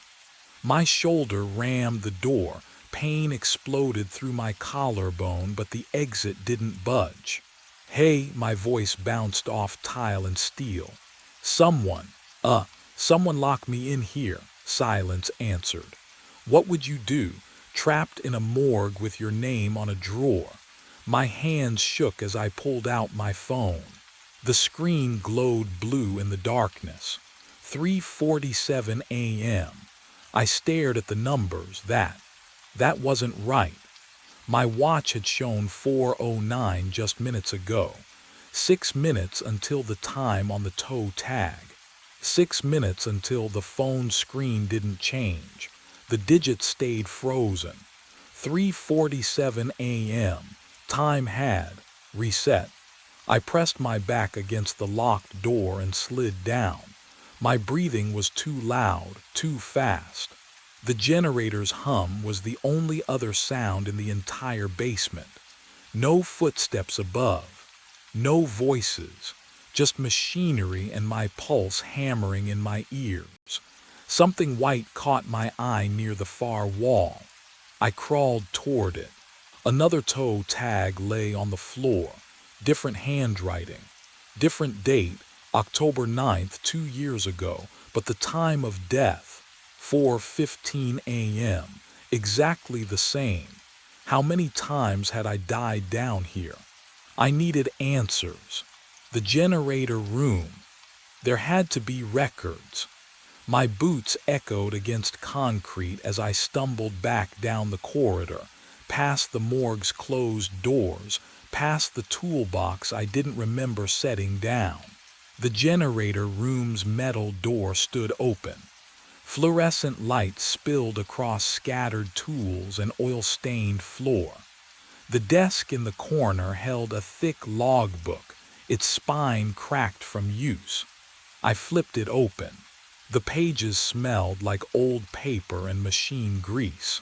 My handwriting filled every line. October 3rd, 3:47 a.m. Generator fault. Resolved 4:15 a.m. September 18th. 3:47 a.m. Generator fault, resolved 4:15 a.m. July 9th, 3:47 a.m. Generator fault, resolved 4:15 a.m. The dates went back and back, page after page, my signature, my notes, identical times, identical reports. I turned faster, the pages rustling like wings, 2 years of entries, then three, all mine, all the same. I don't remember any of this. Not one single call. My hands shook as I traced the ink with my finger, cold. The letters felt cold. Footsteps, soft rubber soles on concrete. Someone was coming down the hallway. Relief flooded through me so fast I nearly collapsed. Another person. Someone who could explain this nightmare. Tell me I wasn't losing my mind. Help me understand why time kept resetting, and my name kept appearing on toe tags, and a woman in scrubs rounded the corner. Asian features, dark circles under her eyes, a stethoscope draped around her neck. Her ID badge read, "Chen Annie, I see you." "Hey," I said, my voice cracked. "Hey, I need help, something's wrong with." She walked past me, straight past, like I wasn't there. "No, wait, please." I reached for her arm, my hand passed through her shoulder. She stopped at the generator room entrance, pulled a radio from her belt. Static crackled. "Security, this is Chen. I'm in the basement near the generator room. Found." She paused, her breath fogging in air that had suddenly gone arctic. "Found the site. Marcus Levy, deceased. Electrical accident, 3 years ago tonight." But then she turned and looked directly at where I stood. I called out to her. My voice cracked on her name. Annie turned toward the stairwell door, radio still crackling against her hip. She walked forward, straight through the space where I stood. No collision, no acknowledgement, nothing. The air where she passed turned cold. Hospital antiseptic mixed with something metallic, like blood left too long under fluorescent lights.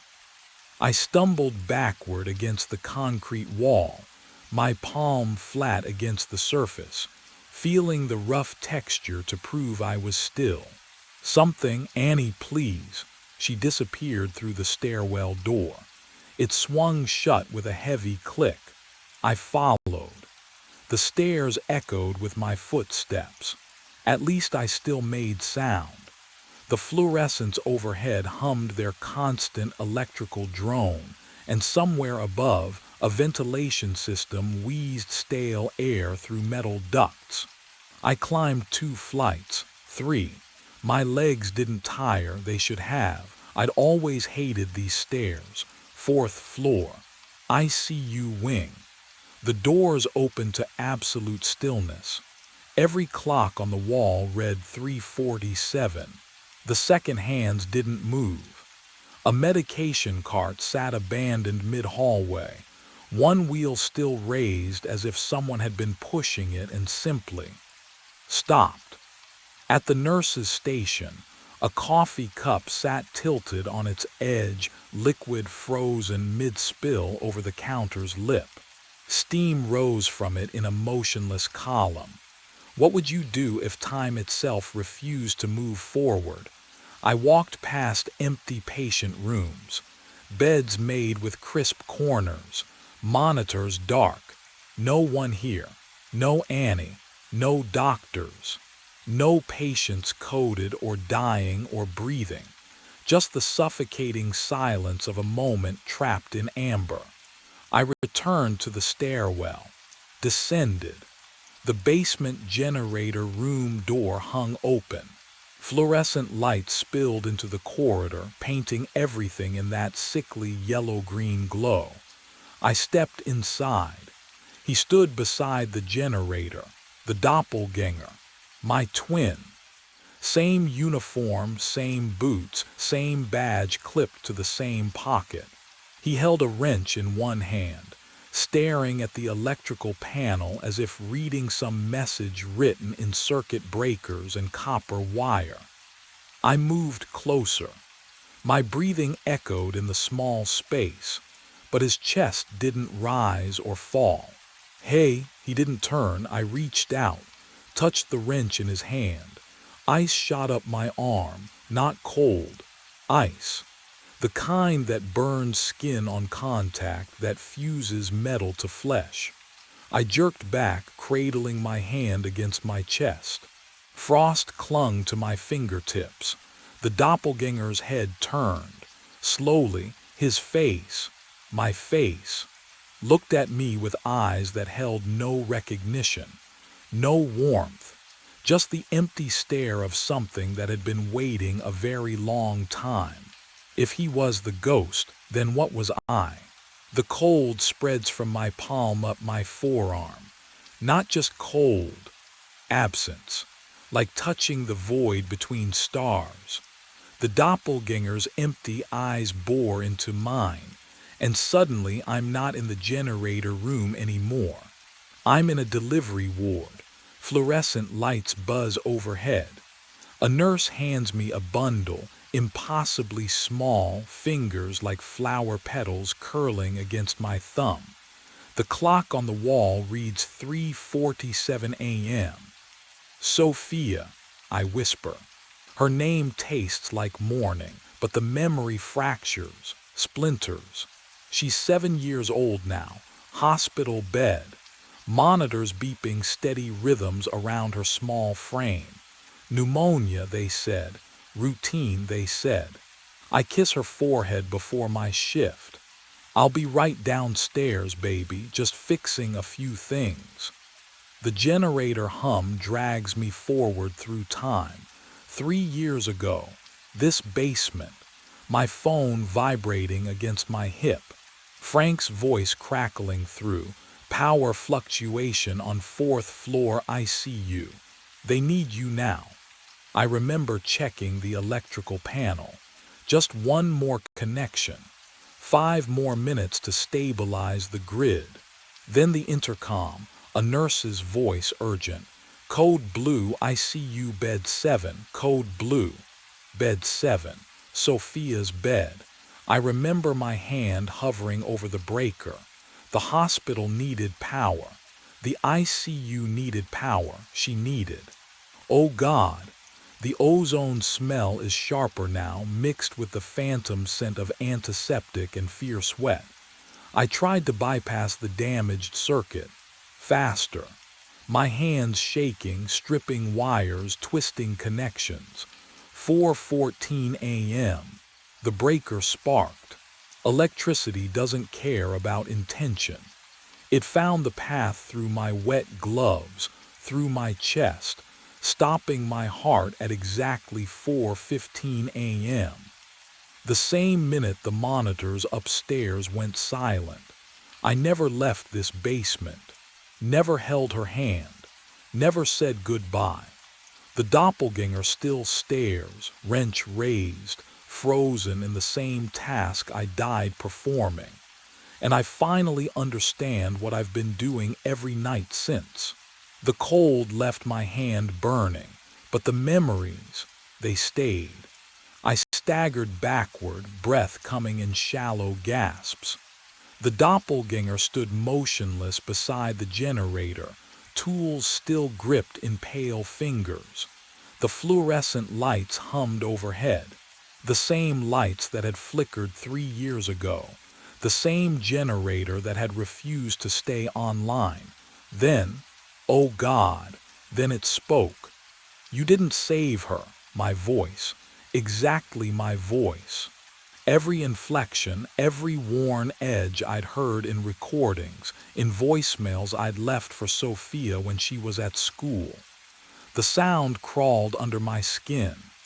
You stayed down here, it continued, turning its head toward me. Slow, deliberate. The lights failed at 4:15 a.m. she coded. The generator's hum grew louder, drowning out my pulse. You heard the alarm through the intercom but kept working. I had. The memory crystallized now, sharp as broken glass. The crackle of static, Annie Chen's voice urgent over the speaker mounted above the breaker panel. Code Blue ICU Bed 7. Code Blue. And my hands. My hands had stayed on the circuit breaker, trying to force the connection. Because if I could just restore power, the ventilators would keep running. The monitors would stay online. Everyone would be saved. You were electrocuted at exactly 4:15 a.m. trying to bypass the breaker. The scar on my palm throbbed.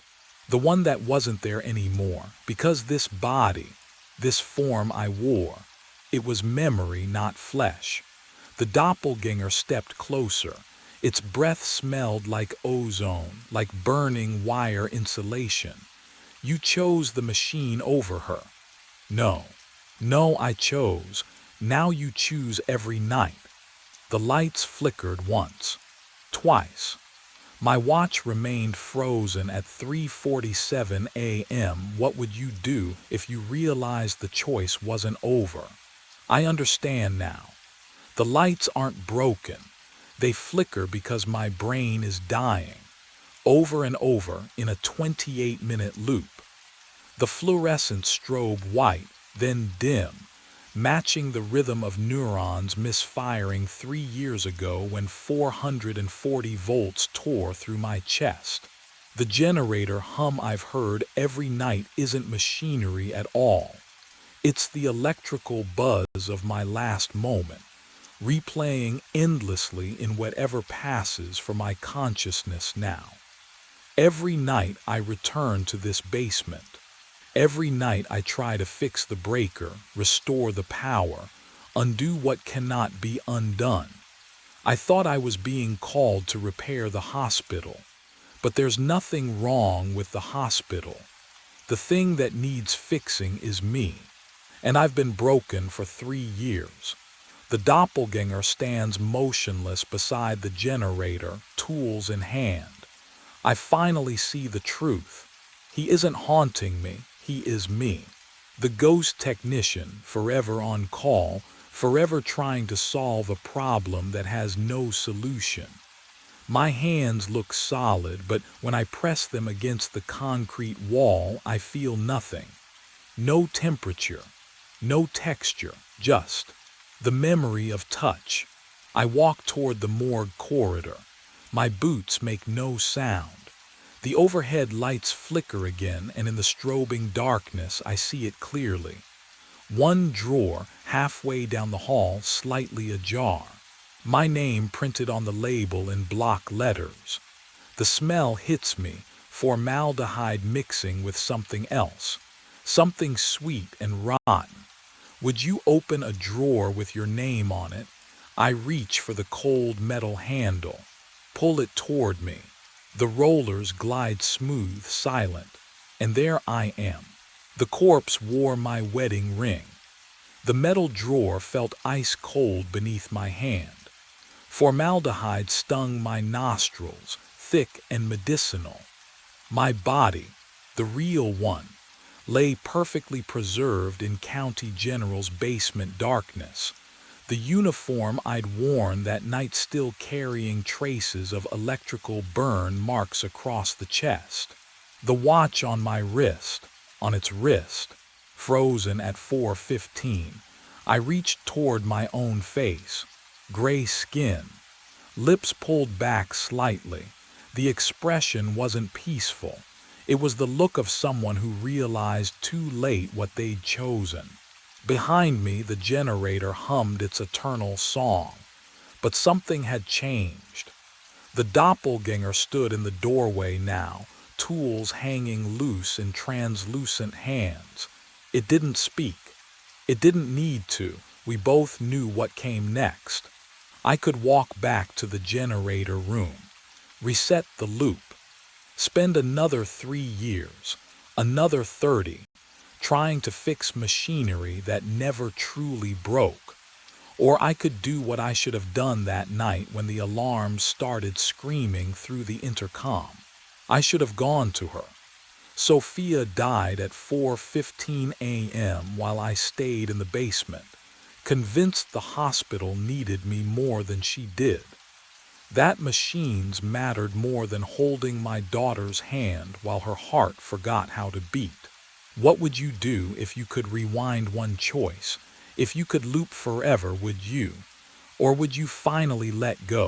The lights flickered. Once. Twice. I lowered myself onto the metal slab beside my own corpse.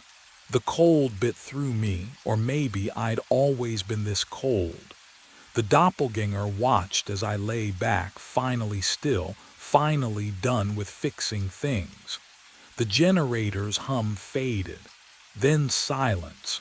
The drawer slid shut, and the hospital released its breath. The screen showed something that shouldn't exist. I leaned closer to the security monitor, eyes burning from the blue glow in the ferry's cabin. The cargo hold camera fed back grainy footage, all shadows and steel walls. But there, movement in the corner frame. A figure in a soaked uniform dragged something heavy across the deck plating. The sound of the engines thrummed through my boots, steady and low, but the cabin air smelled wrong. Rust. And something else. Lake water, cold and mineral thick, though I was 3 floors above an empty hold. The figure moved like it was underwater. Slow. Deliberate. The canvas bundle behind it left a dark smear. My throat tightened. We didn't load cargo tonight. The manifest was empty. I'd checked it myself before we left North Dock. The figure stopped dragging, just stopped. Then it looked up at the camera. My hands went cold. The face staring back was mine. Same nose. Same scar through the left eyebrow from a childhood fall. But the eyes, oh God, the eyes were black, fully black, liquid dripping from the hair, from the collar, pooling at the boots. Water running upward along the jaw, defying gravity. Can you imagine seeing yourself like that, drowning, but still moving? The mouth opened. No sound came through the monitor's static, but I felt the words in my chest. What was in that canvas bundle? My hand found the throttle, fingers trembling. The metal was ice cold under my palm, colder than it should have been in September. The duplicate on the screen blinked, 3 seconds after it should have. Then the engine died, the hum beneath my feet gone. The lights flickered once, twice. The cabin plunged into silence, so complete I heard my own heartbeat hammering against my ribs. And that's when the footsteps started below deck. My mind dragged me back. 4 weeks earlier, before I understood what was waiting in that cargo hold. The return crossing from South Dock started normal enough. Engine humming steady. Lake calm as black glass. But the ferry rode low in the water, stern dipping with each swell like we were hauling freight. The cargo manifest showed empty. I felt it through the deck plating. That wrong vibration, the groan of a hull under stress. The smell hit me next. Not diesel, not rust, something colder. Like lake water in January, even though it was still September, still warm. Can you imagine that? A smell that feels like temperature. I descended to check the ballast tanks, flashlight beam cutting through the dark. Numbers on the gauge made no sense. Distribution balanced. Fuel levels normal. But the boat knew something I didn't. It settled deeper with every crossing, swallowing itself inch by inch into the lake. At North Dock, I found Perry smoking by the maintenance shed. "We're riding 4 inches low," I said. He exhaled through his nose. "Logs say you're empty." "I know what the logs say, I'm telling you, Graham." He dropped the cigarette, crushed it. "You filed 3 reports last month. Faulty depth finder, temperature anomalies. Christ, you measured the engine vibration with a ruler." He walked past me toward his truck. "Get some sleep." But I didn't sleep. I started logging everything.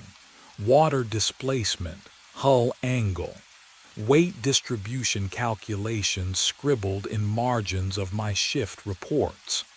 Every night the numbers climbed. 200 pounds, 500, a ton. Something was accumulating in the hold, and whatever it was getting heavier. My phone buzzed against the metal console halfway through the crossing, the vibration lost beneath the engine's steady drone. I glanced down. Jillian's name glowed on the screen. "I'm going to my sister's in Spokane. Need space. Don't call tonight." The words sat there flat and final. No question mark. No opening for negotiation. I read them twice, my thumb hovering over the keyboard, but what could I say? That the boat was riding too low. That I'd measured the same phantom weight 3 nights running. She'd heard it all before. My obsessions, my theories, my refusal to let things go. The diesel smell seemed sharper suddenly, mixing with the cold that rose from the deck grates. I pocketed the phone, checked the time. 11:47. We were 12 miles from either shore now, suspended in the deepest part of the lake where the old channel ran. This was always the quietest stretch. No lights from either dock, just black water and blacker sky.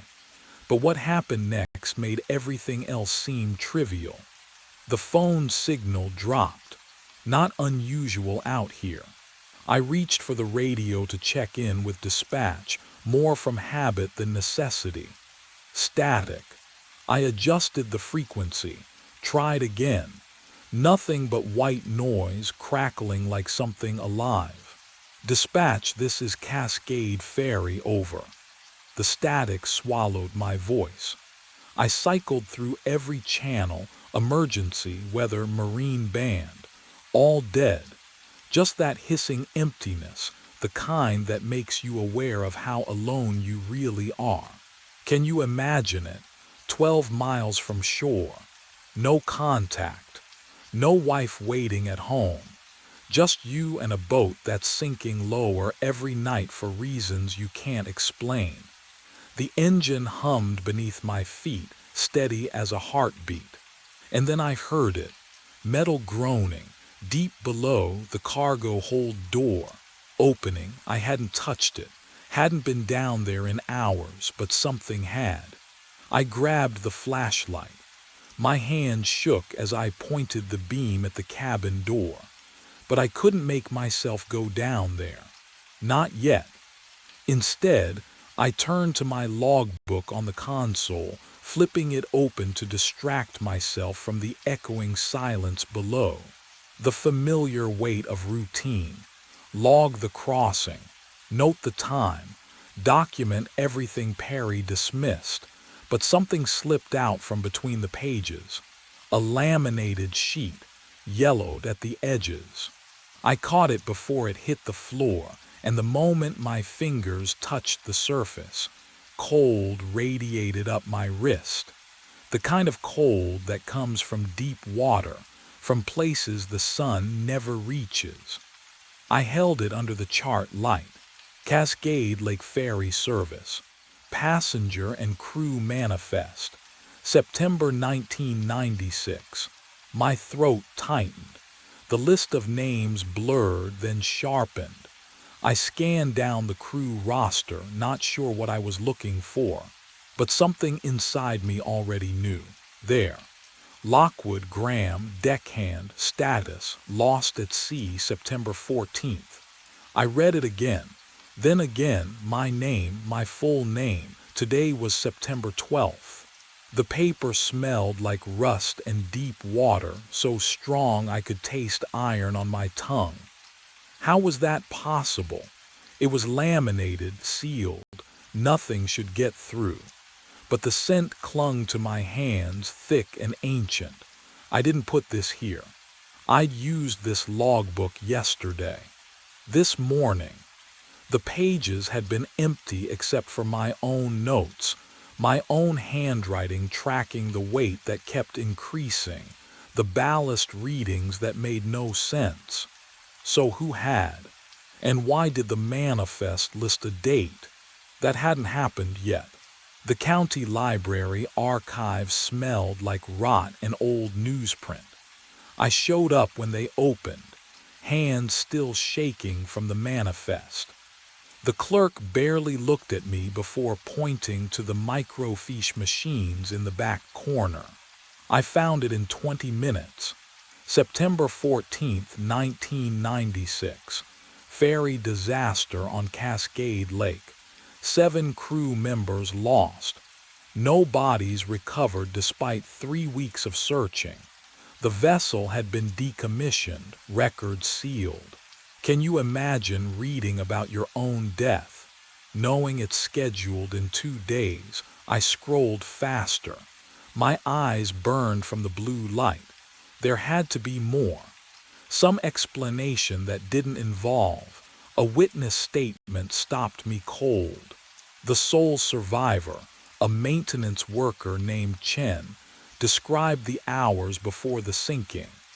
He mentioned a deckhand who'd appeared on shift that final night.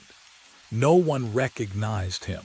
Chen said the man looked like he'd been underwater for days before he ever stepped aboard.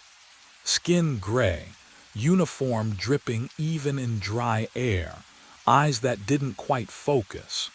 My throat closed. The article included a police sketch based on Chen's description.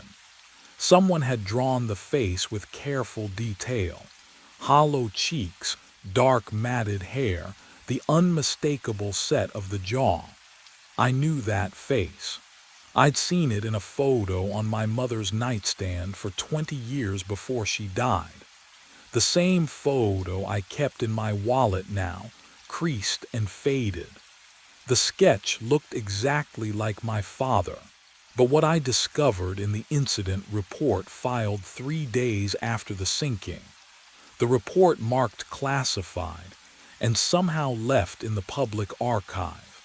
That changed everything I thought I knew about the night he disappeared. I drove back to the ferry in silence.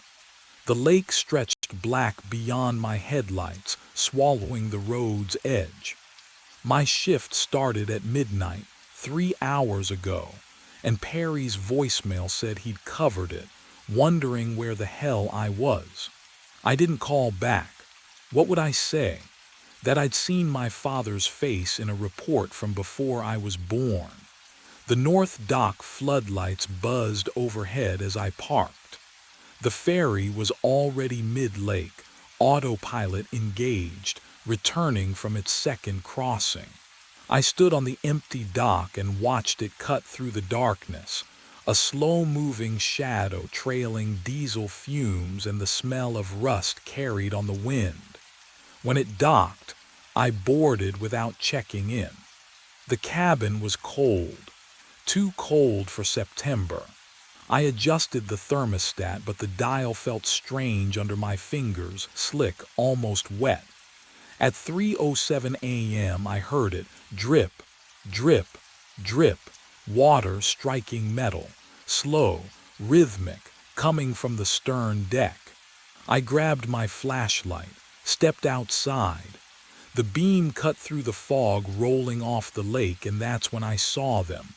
Footprints, wet, barefoot, leading from the ladder that descended to the waterline across the deck, straight toward the cabin door.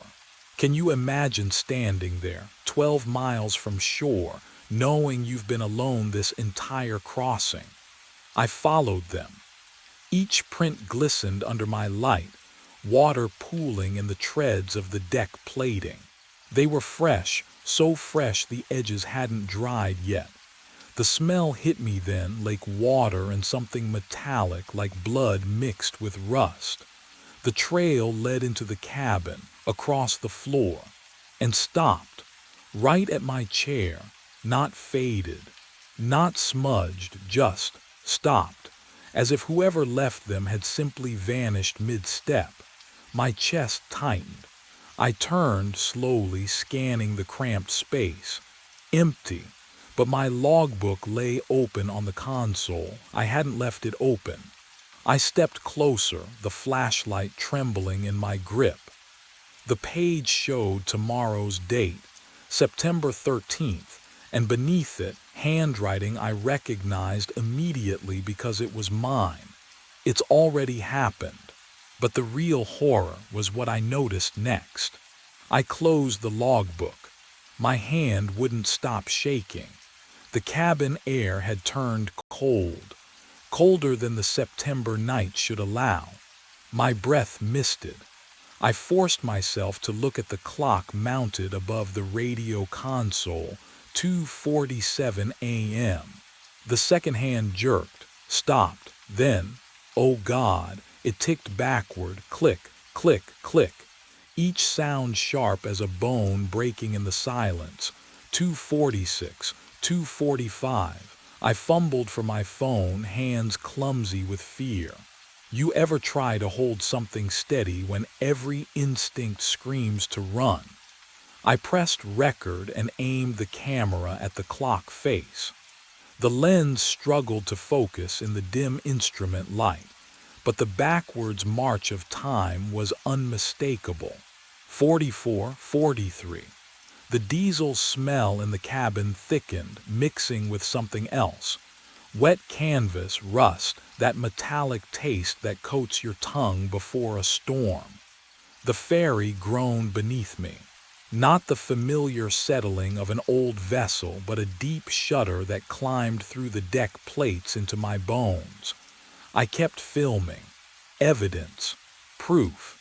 Something to show I wasn't losing my mind. The clock reached 2:39, and the impossible made itself known in ways I couldn't have prepared for. I stopped recording.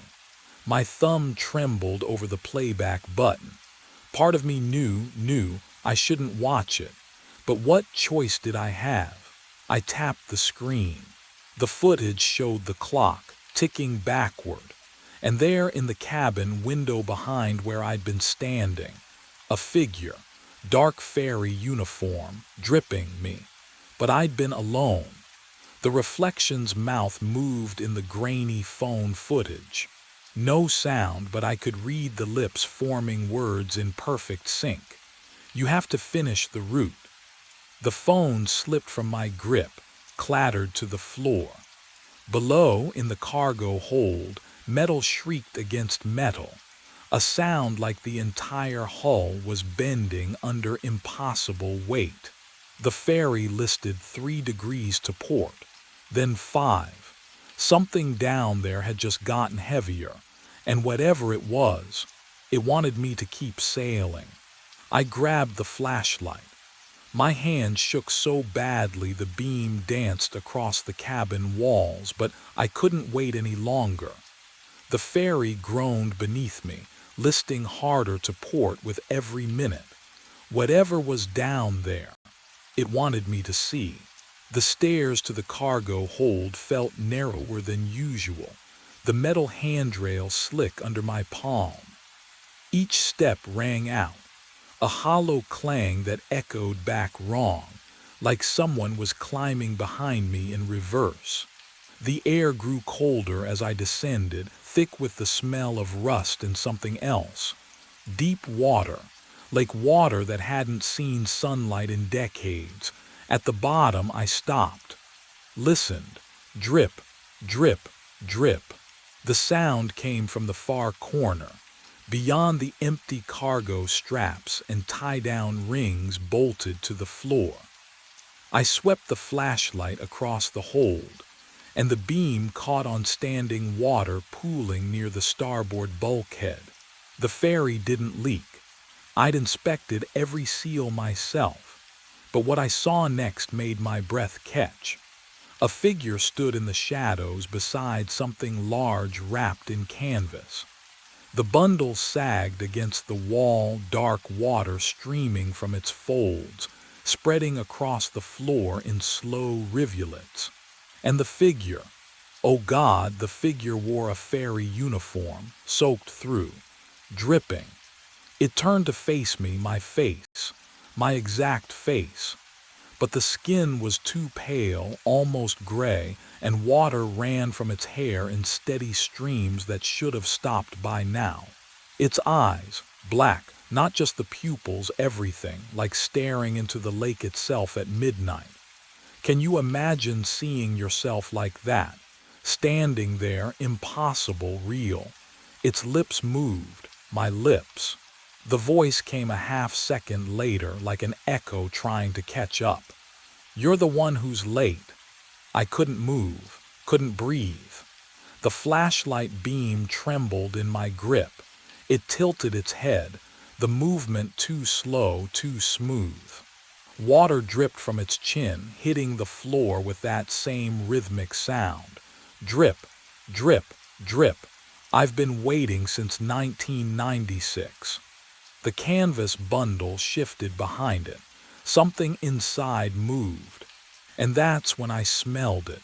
The metallic tang of old blood mixed with deep water.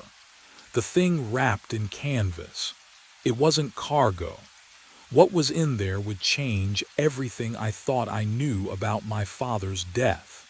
The duplicate's mouth moved, but the sound came a half-second later, like watching a badly synced film. September 14th, 1996, it said. 2:47 a.m. The ferry went down in 12 seconds. I pressed my back against the steel wall. Cold seeped through my uniform. The cargo hold stank of rust and deep water. Time doesn't break clean, the thing wearing my face continued. It folds, creases. You're standing in the crease, Graham. My name in my own voice made my stomach turn. The manifest, I whispered. My name was your father's root, his son. You, the duplicate, stepped closer.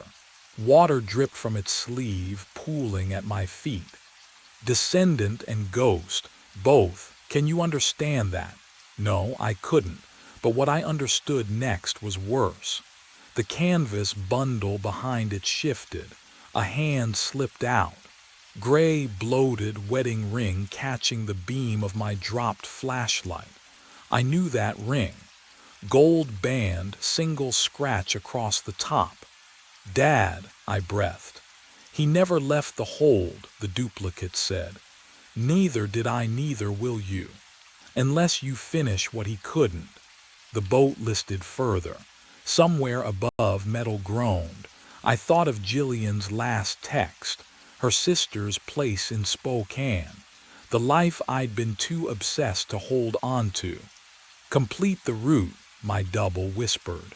Dock at South Terminal or sink here now and let it all fold again. My hand found the railing. The steel was ice against my palm. If I dock, the loop closes, your father rests. You live. And if I sink, its black eyes reflected nothing. Then September 14th happens forever. The engine shuddered below us.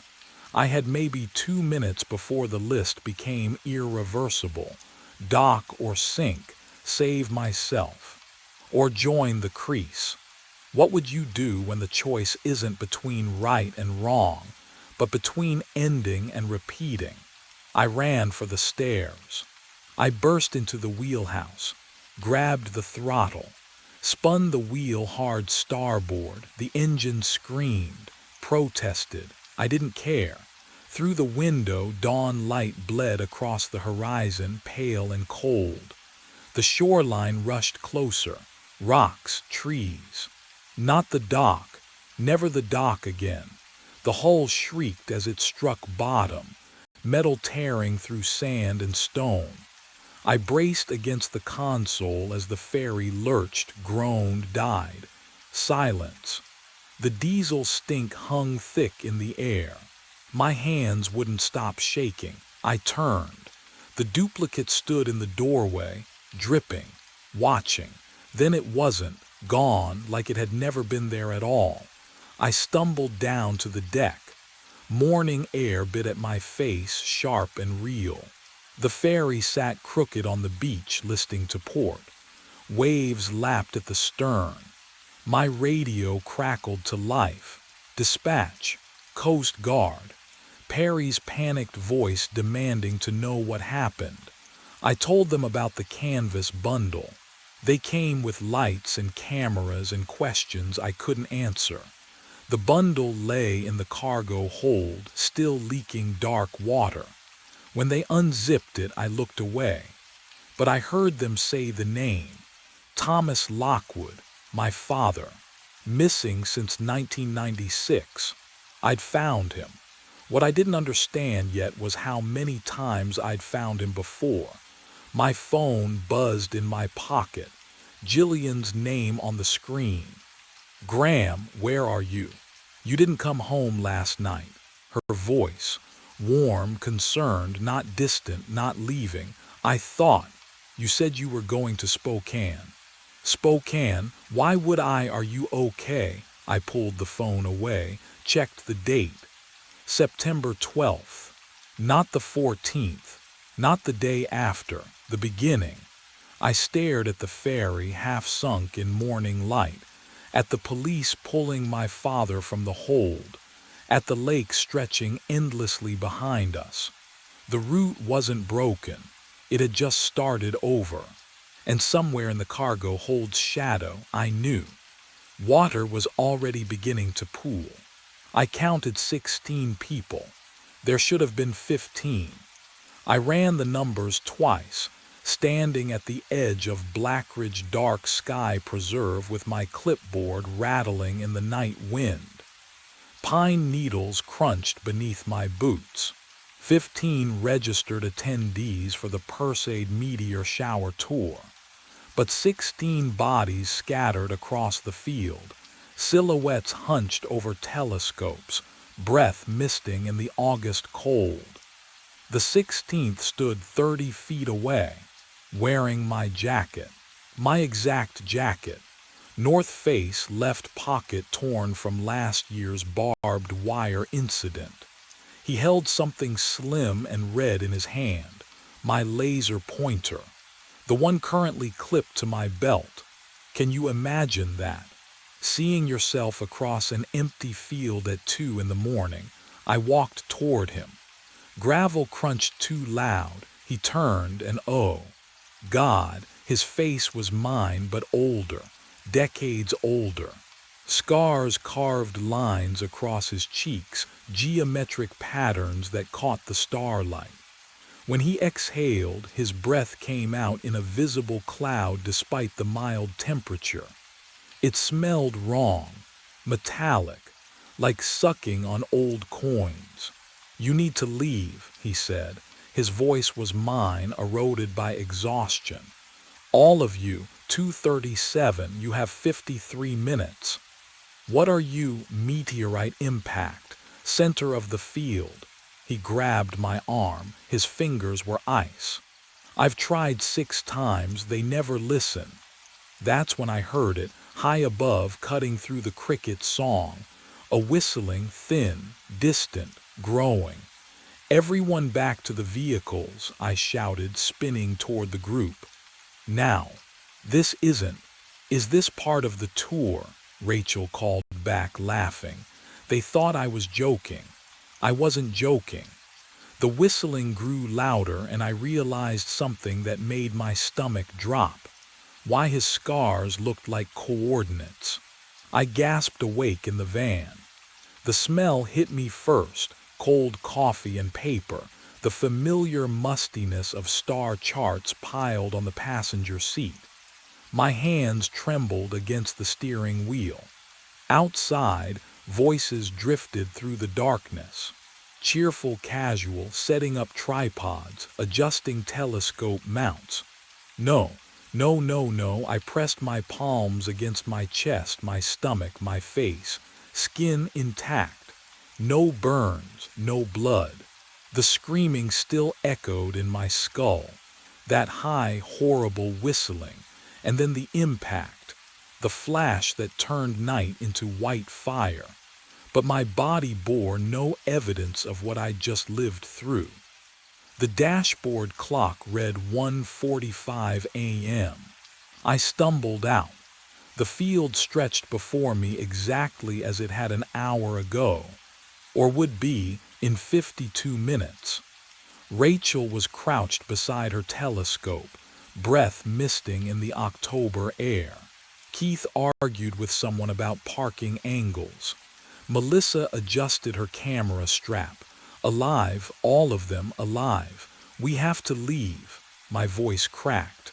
Right now, all of you. Rachel looked up. Derek, you okay? There's going to be an impact. 2:37. A meteorite, I've seen it, Whoa, hey. Keith stepped closer, hands raised like I was a spooked animal. What are you talking about? How do you explain dying? How do you make someone believe they have 51 minutes left unless they run? Please.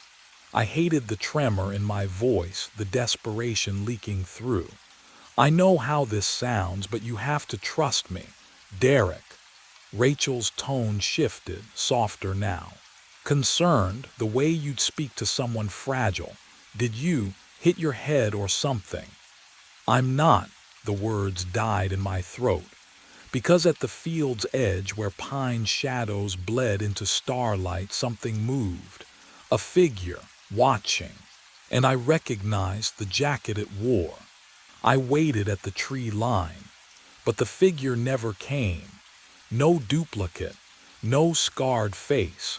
Just whined through the pines and the smell of sap mixed with something sharp I couldn't name. I circled the field twice, pulse hammering against my ribs, but found only Rachel adjusting her telescope and Keith laughing at something on his phone. The absence felt worse than the presence. I forced myself to breathe, to wait. Maybe this time would be different. Maybe without the other me, without the panic, I could simply convince them to leave before 2:37. But when I approached at 2:15, voice steady, hands open, Rachel cut me off. Derek, we talked about this. Please just listen. No, Keith stepped closer, phone already out. I'm calling someone, you need help. The cold air bit through my jacket, not his. What would you do if no one believed the truth clawing up your throat? At 2:20, I stopped asking. I grabbed Melissa's arm, thin fabric bunching under my fingers, and pulled. She screamed. Keith tackled me into frozen grass that crunched like teeth, and I tasted copper and dirt. I kicked free, lunged for Rachel, dragged her 3 steps before hands yanked me backward. You're insane, Keith's voice sounded. Delayed. Like an echo arriving too late. They held me down. I stopped fighting at 2:35. Just watched the stars overhead, tried to memorize constellations I'd never see again. At 2:37, the sky didn't fall. It tore. A sound like fabric ripping, but vast. So vast it vibrated in my bones. Light flooded the field, white and hungry, turning shadows inside out. Heat slammed into my face.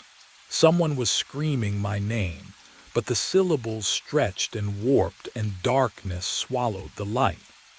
I woke screaming in the van, dashboard clock glowing 1:45, and the screaming wouldn't stop because the sound was coming from me. But this time, my hands were shaking for a different reason. I stopped screaming after the first minute. 1:45, again. The van smelled like cold coffee and my own sweat. My hands, oh God, my hands wouldn't stop shaking. I grabbed the clipboard from the passenger seat, metal clip cold against my palm, and started writing. Everything, every single detail I could remember. Rachel arrives first. Blue parka. Sets up telescope northeast corner. Keith second, red flashlight, argues about parking. Melissa third. I wrote faster, the pencil scratching rhythm keeping me sane. If I documented everything, I could find the pattern. I could fix this. By 2:15, I'd filled 3 pages. The group moved like actors following a script I'd memorized. Rachel adjusted her tripod. Keith complained about the cold. Melissa attached her camera. I checked my notes, checked the field, checked again. And that's when I saw it. Rachel's telescope had a scratch along the left side of the barrel, a thin white line catching starlight. I stared at it, my chest tightening. That scratch. It hadn't been there before, I was certain. 3 loops of watching her set up that exact telescope, and the scratch was new. Everything okay, Derek? Rachel's voice cut through my thoughts. Your telescope, I said, stepping closer. When did you scratch it? She frowned, running her finger along the mark. Oh, that happened last week when Keith. His voice behind me. Keith, you mentioned your wife earlier. He turned, breath misting in the frigid air. Yeah. What about her? My notes trembled in my grip. In the first loop, Keith had been alone, complained about being single. Now he had a wife he'd mentioned casually, like she'd always existed. The field felt colder. Wrong. What would you do if reality started rewriting itself around you? And you were the only one who remembered what it used to be. I worked fast. If reality itself was unraveling, then words wouldn't save them. The spark plugs came out easily, cold metal biting my fingertips. Rachel's sedan, Keith's truck, Melissa's compact.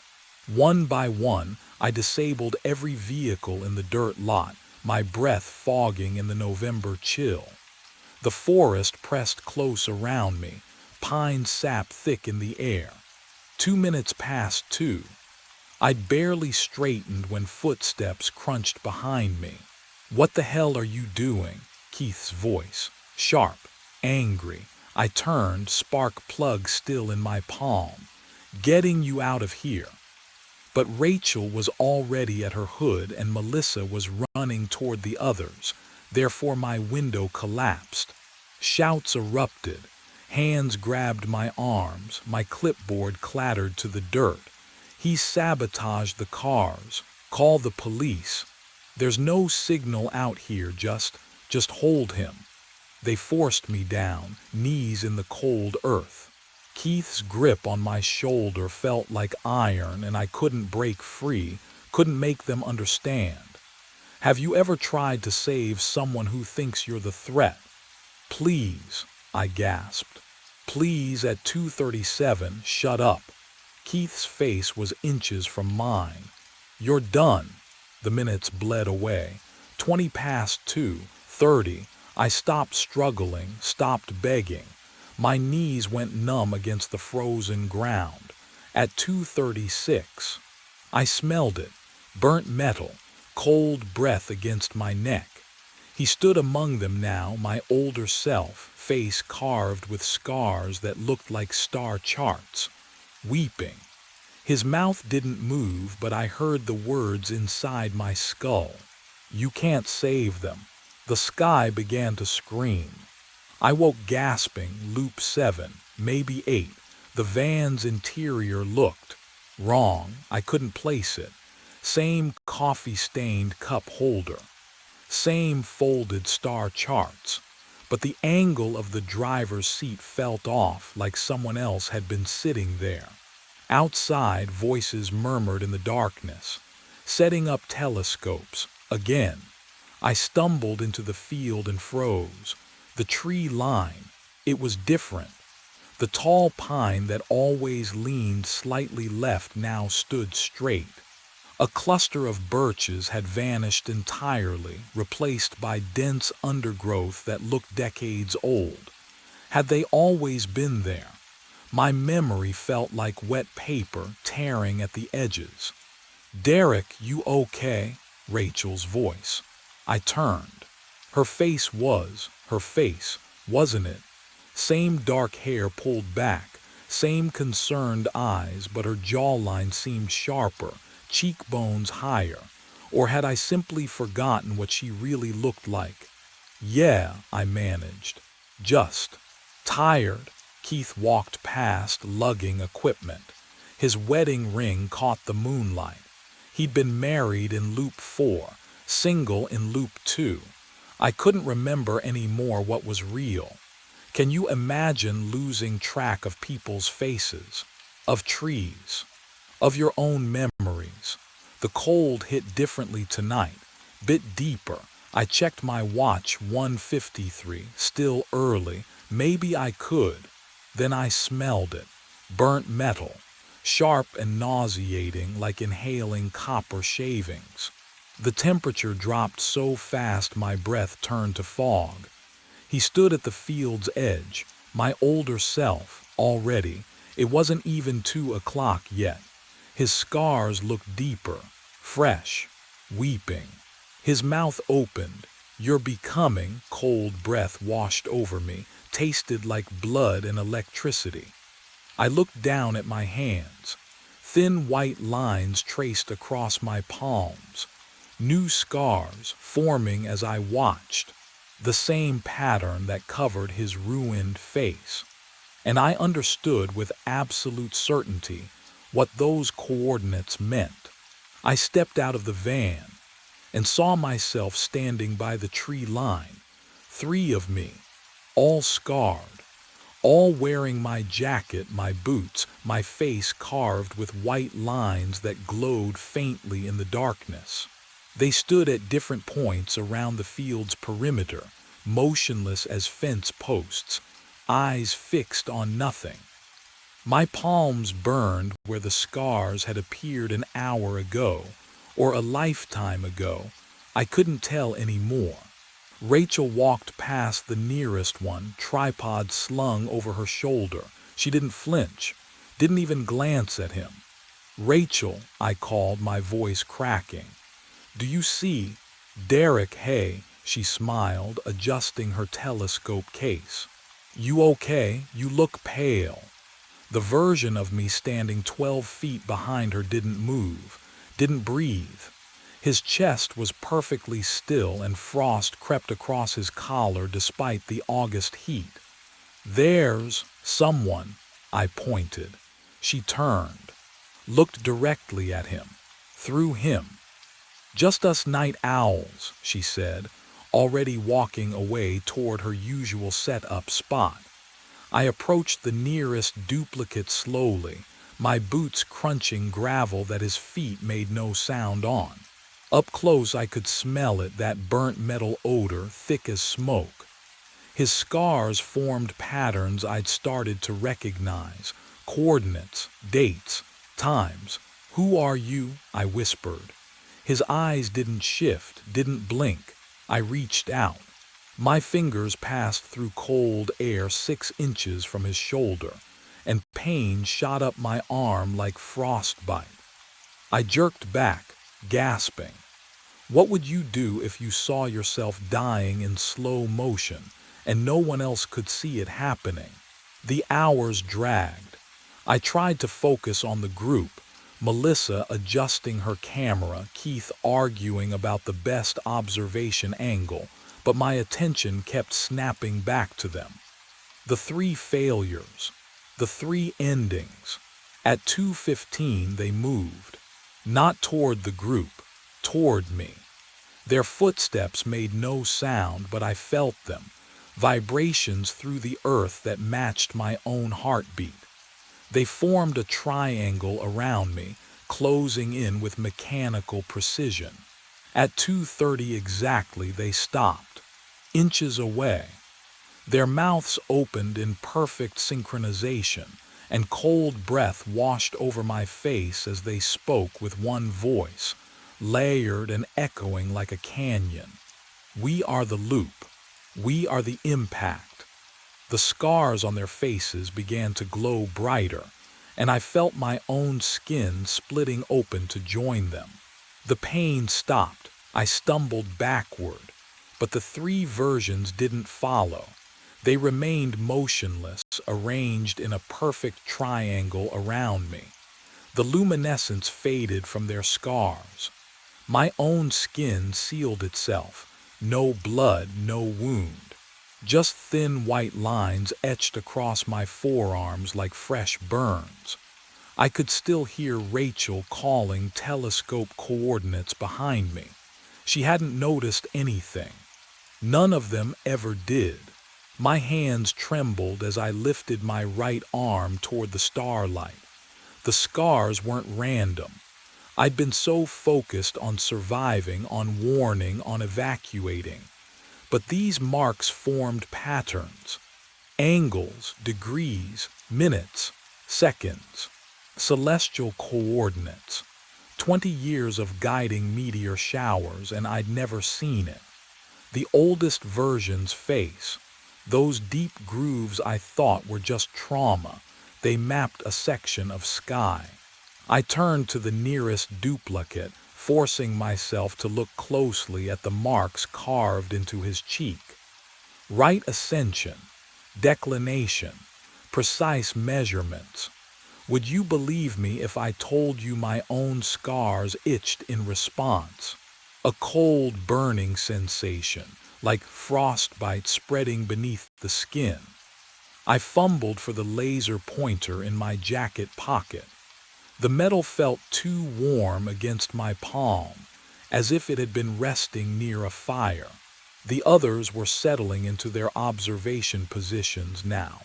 Keith adjusting his camera tripod. Melissa spreading her blanket on the damp grass. 2:28 a.m. 9 minutes left. I aimed the laser pointer toward the sky, hands shaking so badly the green beam wavered. I traced the pattern from my forearm first, a simple line, 47 degrees from horizontal. Then the second scar, the third. Each line intersected with the others. The beam converged on a single point, not where I'd been watching all these loops, not the southeastern sky where meteorites usually appeared in October. This was wrong. The coordinates pointed northwest toward a region that should have been below the horizon at this latitude.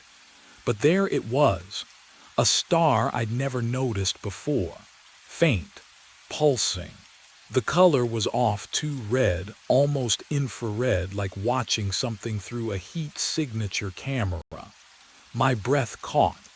The smell hit me then, metallic and sharp like ozone after lightning, but underneath it's something organic, rotting. I lowered the pointer. All three duplicates had turned to face the same direction, their heads tilted at identical angles, staring at that impossible star.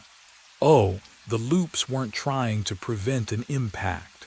They were echoes, ripples moving backward through time from something that hadn't arrived yet, but would. And when it did, there would be no reset at 1:45 a.m. I had to be at the center. The thought arrived with a certainty that tasted like copper. The coordinates mapped onto my arms, the red star pulsing overhead. They all converged on one point, the exact spot where the meteorite would strike. I turned from the three scarred versions of myself and ran, not away, toward. Rachel shouted something behind me, but I was already screaming at the group to get to their cars. Now, This time I didn't explain. I shoved Keith toward the dirt road. Melissa dropped her camera. I didn't care.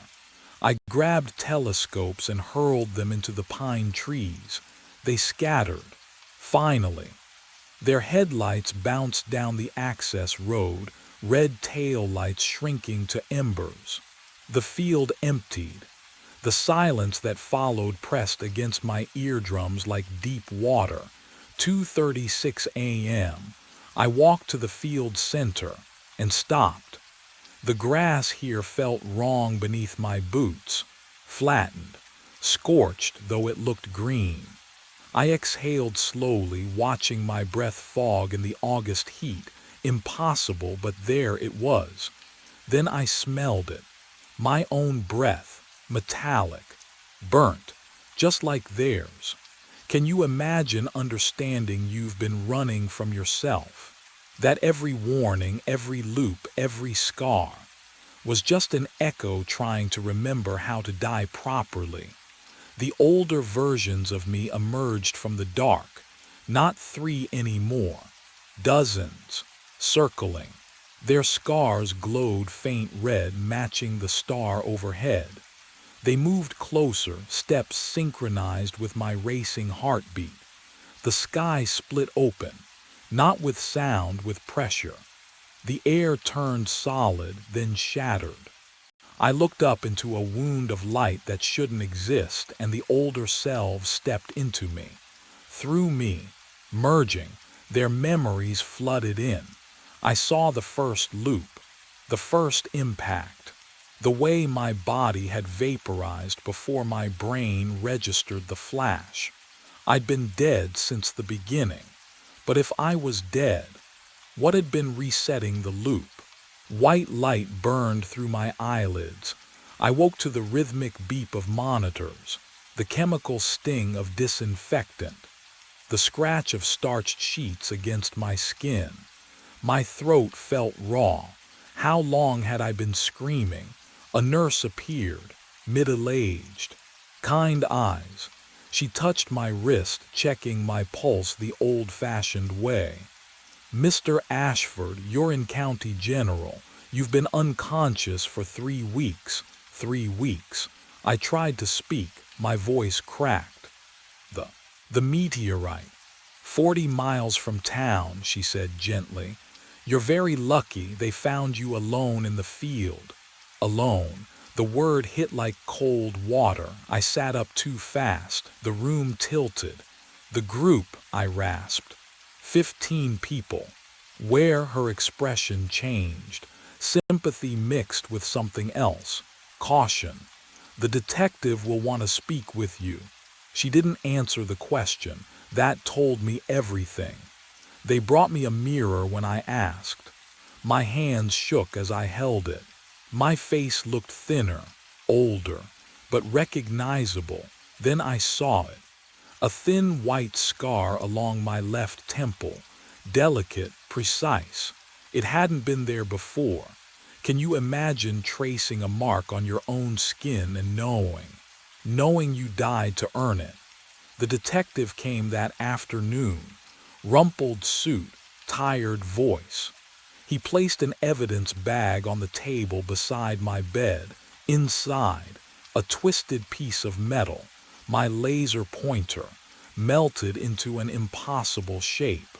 15 people reported at the site that night, he said quietly. We found their vehicles, their equipment. No bodies, no blood, no tracks leading away. I stared at the melted metal. You were holding this when the Rangers found you. I looked past him to the wall clock. White face, black hands, 2:37. The second hand didn't move. I checked my watch. It ticked normally. 3:15 in the afternoon. But the wall clock stayed frozen. The detective followed my gaze, frowned. Maintenance must have forgotten to change the battery, he muttered. He left. The nurse left. I lay alone in the white room, listening to my heartbeat sync with the monitor's rhythm. and watched the clock that would never move past 2:37 again. My breath fogged in the warm air, just once, then stopped. The mountain holds its breath at midnight. No wind. None. I stand at the base station, watching the chairs glide up through darkness, and the air is so still I can hear frost cracking on the cables. 42 chairs ascending, 42 descending. The lift hums its eternal rotation, a low frequency I feel in my teeth. I've run this shift alone for 6 months. I know every sound, the whir of the bull wheel, the metallic tick of chairs passing the sheave assemblies, the way empty seats sway when gusts come screaming down from 11,000 feet. But tonight, there's no wind. I count chairs as they round the base station. Routine, methodical. Safety checks keep you alive on mountains like this. 28, 29, 30. Then chair 34 passes, it swings. Hard, side to side, violent arcs that make the cable groan. I step back. The chair rocks like someone just leaped out of it, but the safety bar is down, locked in position, and the seat is empty. My radio crackles. Static washes through the frequency, then cuts dead. I watch chair 34 rise into the black throat of the mountain, still swinging. The chairs ahead and behind hang perfectly still. What would you do? Call it in. Jake won't answer. He never does on night shifts.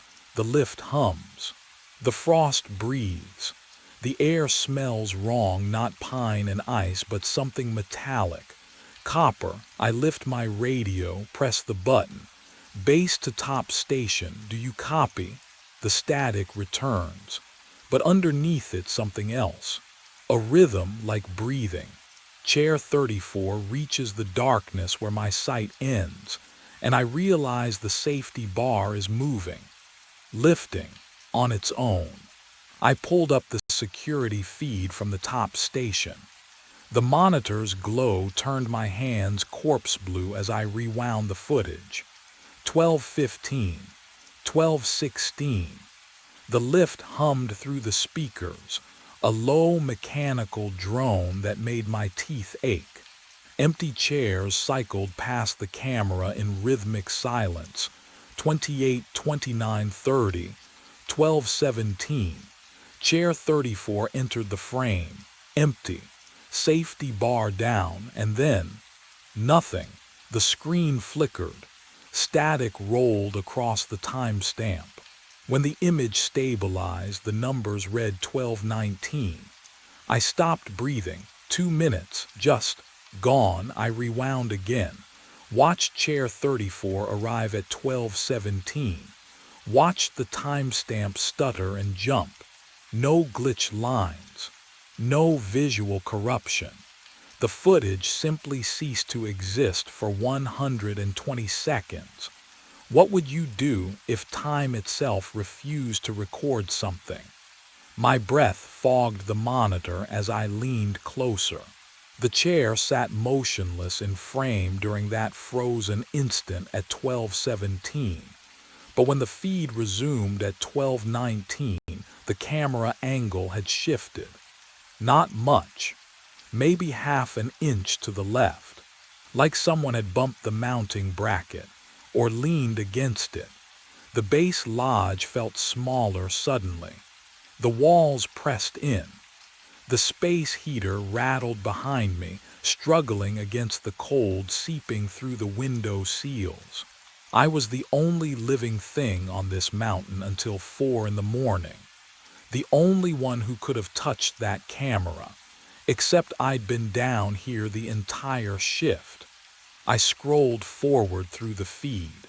Chair 34 descended the mountain at 12:23. Still empty, still wrong. The safety bar remained locked in position, but something about the seat looked compressed, as if weight had settled there moments before. Therefore, I did what any rational person would do. I watched those missing 2 minutes 17 more times.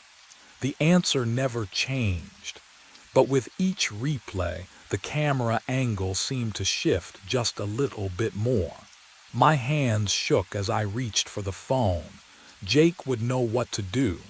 He'd been running this resort for 15 years. He'd seen equipment glitches, power surges, camera failures. This was explainable. It had to be. The dial tone droned in my ear. 3 rings, 4. Come on, Jake. 5 rings, 6.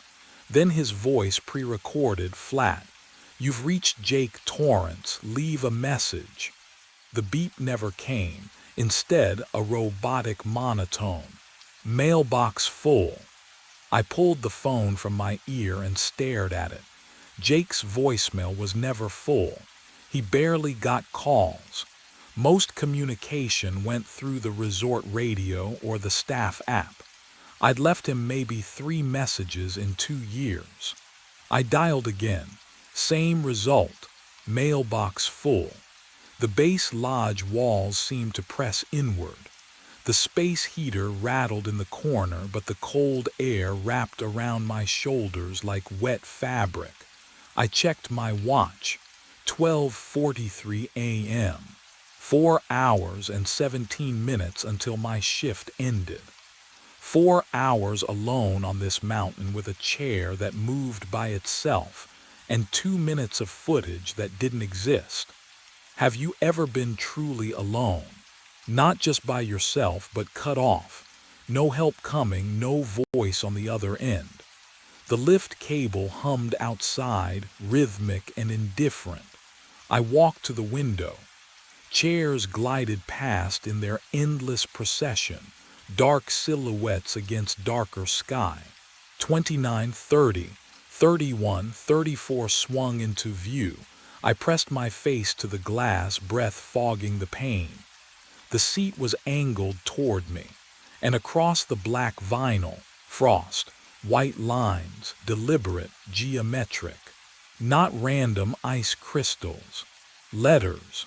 The chair slid past before I could read them, swallowed by the night as the cable pulled it upward toward the top station.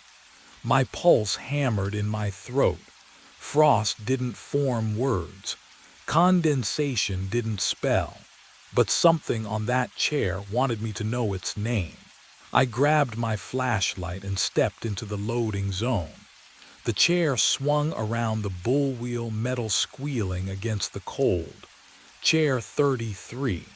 I had 10 seconds before it cycled past. What would you do?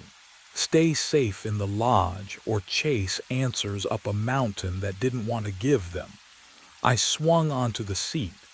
The safety bar slammed down, freezing against my gloves. The lift pulled me into darkness. Wind bit through my jacket as I ascended.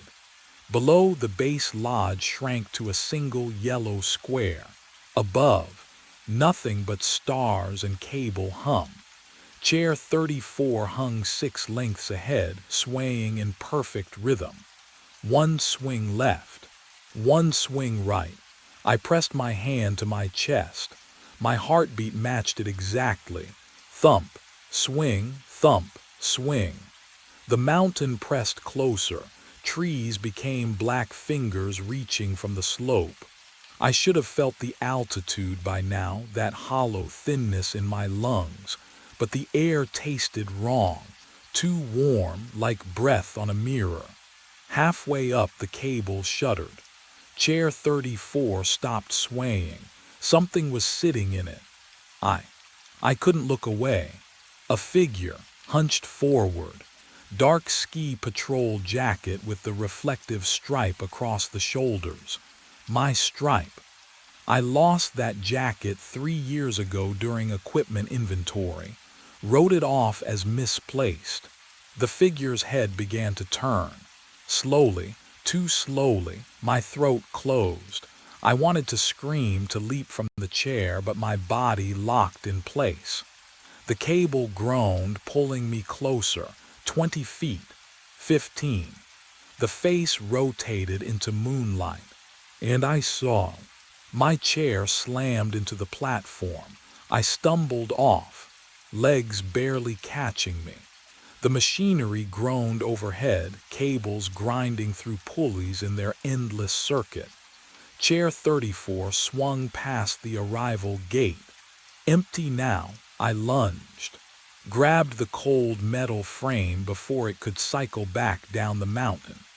The safety bar bit into my palm as I wrenched it to a stop, holding it there against the cable's insistent pull.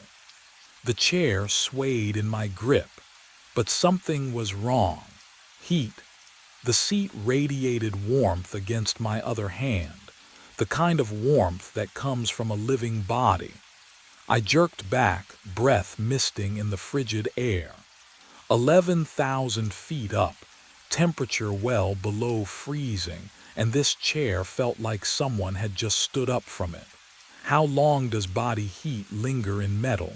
Not this long. Not up here. I forced myself to look closer.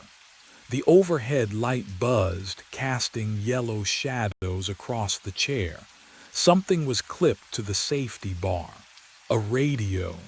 Black casing scratched and faded. I knew that radio. I knew the dent on the left side where I dropped it during training. I knew the strip of blue electrical tape holding the battery cover on. My radio. The one I'd lost 3 years ago during a routine patrol. I'd filed the incident report, paid for the replacement, moved on. But here it was, waiting for me at 11,000 feet in the middle of the night. The power button glowed red. Still on, still transmitting after 3 years. My hand hovered over it, fingers trembling. The air smelled wrong, metallic, like copper pennies, like blood that's been frozen and thawed too many times. What would you do? Would you press that button? Would you listen to what's been broadcasting from an empty chair for 1,000 nights? I reached for the radio, and the red light began to pulse. My finger hovered over the button. The metal was so cold it burned. That red light pulsed in rhythm with something I couldn't name. My breath, my heartbeat. I'd lost track of which was which up here, where the air thinned and the scaffolding groaned against silence. 3 years. This radio had been missing for 3 years, and it was still on. I should have dropped it.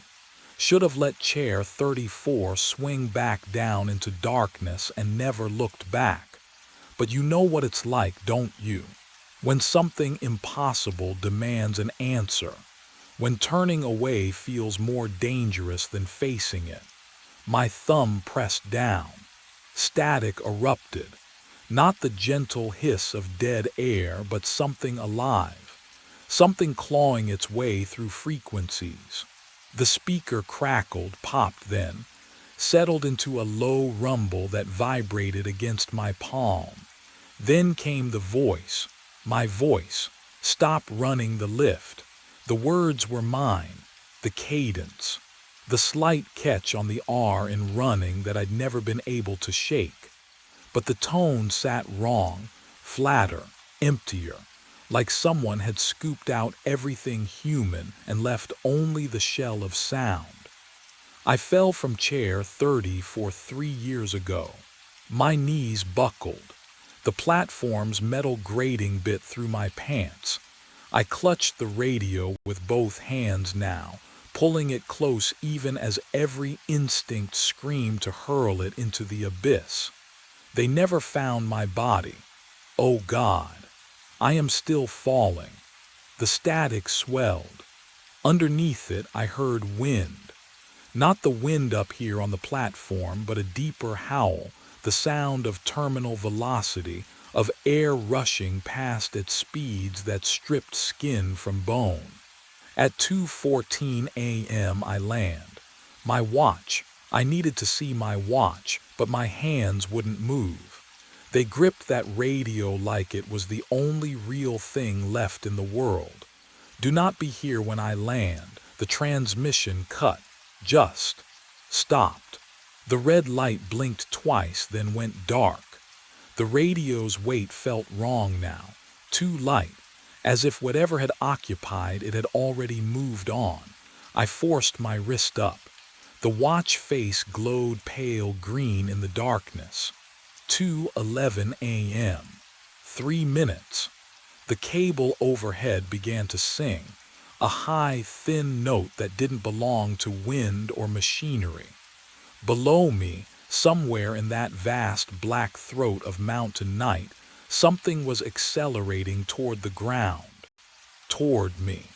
And I finally understood why the figure in chair 34 had looked so familiar, why the handwriting in the security logs matched mine, why Jake never answered anymore. Because maybe I'd already landed 3 years ago. The singing grew louder, closer. The platform trembled beneath me, and I realized with sudden, crystalline horror that I was standing exactly where a body falling from chair 34 would. I ran. The platform trembled beneath my boots. That singing cable, metal screaming under impossible weight, chased me down the mountain. I didn't look back. Couldn't. The snow crunched too loud, my breath tore at my throat, and somewhere above me, something was falling. 2 minutes left. The maintenance shed appeared through the darkness, a gray smudge against white. I slammed through the door. Fluorescent lights buzzed awake, flickering twice before catching. The smell hit me, grease and rust and old paper. Rows of logbooks lined the metal shelving, spines labeled by year. 3 years ago. I tore volumes off the shelf. My hands shook. Pages flew open, dates blurring together. January. March, no. There, February 14th. My handwriting, oh God. The letters slanted exactly like mine. That same loop on the capital R, the way I crossed my sevens. Incident report, chair 34, safety bar malfunction. I traced the words with my finger. The ink was real. The paper was real. Near miss. No injuries, but I don't remember this. Any of this. What would you do if you found proof you'd lived through something you couldn't recall? If your own hand testified against your memory? The lights flickered. Once, twice. I flipped the page. There, clipped to the back of the report, a Polaroid photograph. Faded. Timestamp in the corner, 2:14 a.m. It showed chair 34 at the base of the slope, safety bar twisted at an unnatural angle. And in the snow beneath it, a dark stain that shouldn't be shadow. The lights went out completely. In the darkness, I heard breathing that wasn't mine. The breathing wasn't mine. I stood frozen in the blackness, lungs locked, but the exhale, oh God. The exhale came from somewhere behind the filing cabinets. Wet, ragged. The shed door hung open, moonlight spilling across rusted metal shelves. And there, in the window glass, my reflection stared back. I blinked. It didn't. My hand lifted. My reflection's hand stayed at its side. Then its eyes closed and opened. 3 full seconds after mine. The air turned to ice in my throat. I stumbled backward, knocking against the doorframe, unable to look away from that hollow-eyed thing wearing my face. The mountain held its breath. No wind scraped the shed walls. No cables groaned under tension. The endless mechanical hum of the lift, the sound that had filled every shift for years, was gone. I stepped outside into snow that made no crunch beneath my boots. The silence pressed against my eardrums like deep water, Wrong. Everything was wrong. I turned toward the base lodge. The lights still burned, but they didn't flicker. The safety notices on the wall hung perfectly straight. My coffee mug sat on the desk, steam rising in a single unmoving column. The same mug, the same steam, every night. My knees buckled, the logbook, the incident report in my handwriting. Chair 34, February 14th, 3 years ago. The timestamp gaps, Jake's unreachable voicemail. The jacket I'd lost but still wore. I never left this mountain. I died here. And I've been running this shift ever since. The body is still falling. My watch face glowed in the darkness. 2:12 a.m. The radio on my belt crackled to life and my own voice whispered through the static. 2 minutes left.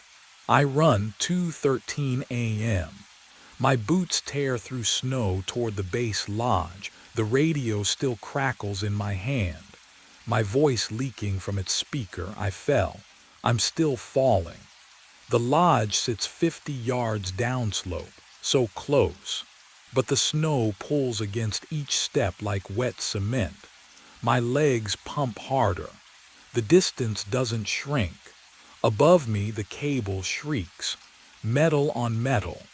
A sound that vibrates through my teeth, my ribs, my skull. I've heard machinery groan before, bearings wearing thin, bolts shearing loose. This is different. This is the mountain tearing itself apart. I stop running. What's the point? You can't outrun your own death. The cable screams louder. A piercing wail that splits the frozen air. I look up and watch the steel line whip sideways. Sparks fountain from the support tower. The smell of scorched metal floods my nose, sharp, acrid, wrong. Chair 34 plummets past me, empty, swinging on its broken coupling. It tumbles end over end, the safety bar flapping like a broken wing.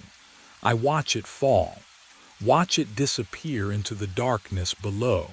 No impact sound follows, just silence. Then my stomach lurches. Oh, I'm weightless. The snow is gone. The lodge is gone. There's nothing beneath my boots but black air. My arms pinwheel. My lungs suck in cold that burns. The ground rushes up. White slope, dark trees, the maintenance shed's rusted roof. 2:14 a.m. Impact.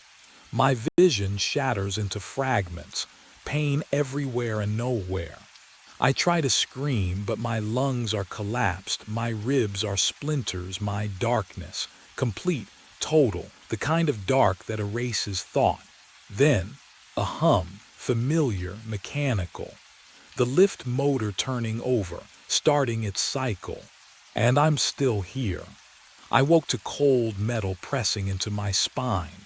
Chair 34, swaying upward through darkness. The cable ground overhead. That familiar rhythm I knew better than my own heartbeat. My breath fogged the air, slow and steady, as if I'd never stopped breathing. But I remembered the impact. The way my ribs had shattered like ice. The taste of blood flooding my throat. The absolute obliteration of static burst from the radio clipped to the safety bar. My radio. The one I'd found at the top station hours ago, or years ago. My hands trembled as I lifted my wrist. The watch glowed. 10:03 p.m. 10 p.m. The beginning. I leaned over the bar and stared down at the slope below. Pine trees cast skeletal shadows across white snow. No body lay crumpled near the maintenance shed. No blood spray. No torn fabric caught on branches. Just pristine powder glittering under starlight like nothing had ever touched it, like I'd never fallen. The radio crackled again. Stop running the lift. My own voice, distant and hollow. I fell from chair 34 3 years ago. At 2:14 a.m. I land. I pressed my palm against the seat. Cold vinyl. No warmth. No ghost riding beside me this time. Only me. I am still falling. The chair crested the first rise. Summit Ridge stretched ahead, 11,000 feet of frozen silence. The motor hummed its endless cycle. 4 hours until 2:14 a.m. 4 hours until I would run and fall and wake here again. How many times had I already lived this night? The radio hung from the bar, red power light glowing. I reached for it, hesitated. Could I stop the lift, derail the cycle somehow? Or was I the machine now, trapped in gears I'd been grinding for years, a ghost operating my own haunted mountain? The wind carried the scent of frost and pine, familiar, almost comforting. I wrapped my fingers around the radio. Maybe tonight would be different. Maybe tonight I'd remember how to die for real. The phone buzzed at 4:04 in the morning. I answered on the second ring. Force of habit. 7 years running roadside assistance solo, you learn to pick up fast. Webs towing, breathing. Shallow and wet like someone trying to speak through frost. Hello, I shifted in the driver's seat, my back cracking. The dashboard glow made everything feel smaller, closer. I froze to death, the voice whispered. Male, shaking. January 9th, 2018. My hand tightened around the phone. Prank call had to be. Sir, if you need, mile marker 34. The words came faster now, desperate. I waited, but nobody came. I looked out the windshield. Pine trees pressed in on both sides of Route 17, black shapes against a blacker sky. The mile marker reflected in my headlights. 34. I'd parked here to sleep. Coincidence. Just coincidence. Listen, I said, trying to keep my voice steady. I don't know who, please. His breath rattled. It's so cold. The line went dead. My rearview mirror caught my eye. 2 headlights glowed behind me, maybe 50 yards back. High beams, unmoving. I twisted in my seat to look through the rear window. Nothing. Empty highway, darkness. But when I glanced back at the mirror, the headlights were still there. Closer now, 40 yards. What would you do? My radio crackled to life, static, then words cutting through like ice. I can see your truck. The temperature dropped. I could see my breath. Then, oh God. Then the back door handle began to turn. My mind raced back to 6 nights earlier when it all started. The phone rang at 4:04 in the morning. I remember because the clock on my dash had just clicked over. That specific minute when the world feels most abandoned. I'd been parked behind a shuttered gas station off Route 17. Sleeping bag bunched against the passenger door. Coffee gone cold in the cup holder. Oil slick rainbows floating on the surface. Have you ever been so alone that even your own breathing sounds too loud? I answered on the third ring. Roadside assistance. Static crackled. Then a voice, thin and desperate. I need help. My car broke down. Mile marker 34. I sat up, rubbed my eyes. How long you been waiting? Too long. It's so cold. The line went dead. I drove there. 20 minutes through empty darkness, pine trees pressing close on both sides. The highway stretched out like a grave.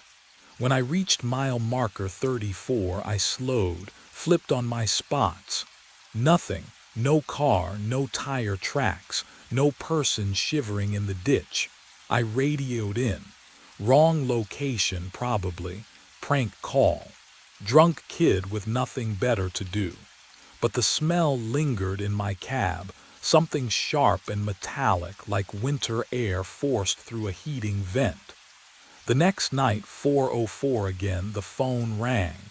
Same voice, same location, same desperation. Please, I'm still here, mile marker 34. I went, found nothing. The third night I didn't answer. The phone rang anyway, 14 times. On the fourth night I picked up just to tell him to stop. He spoke before I could. Why won't you come? I can see your truck right now. But I was parked 30 miles away, wasn't I? I drove to mile marker 34 at noon. Daylight made cowards brave. Or so I told myself. The June sun hammered down on the asphalt, heat shimmering off the road in waves. Pine trees lined both sides, their shadows short and sharp.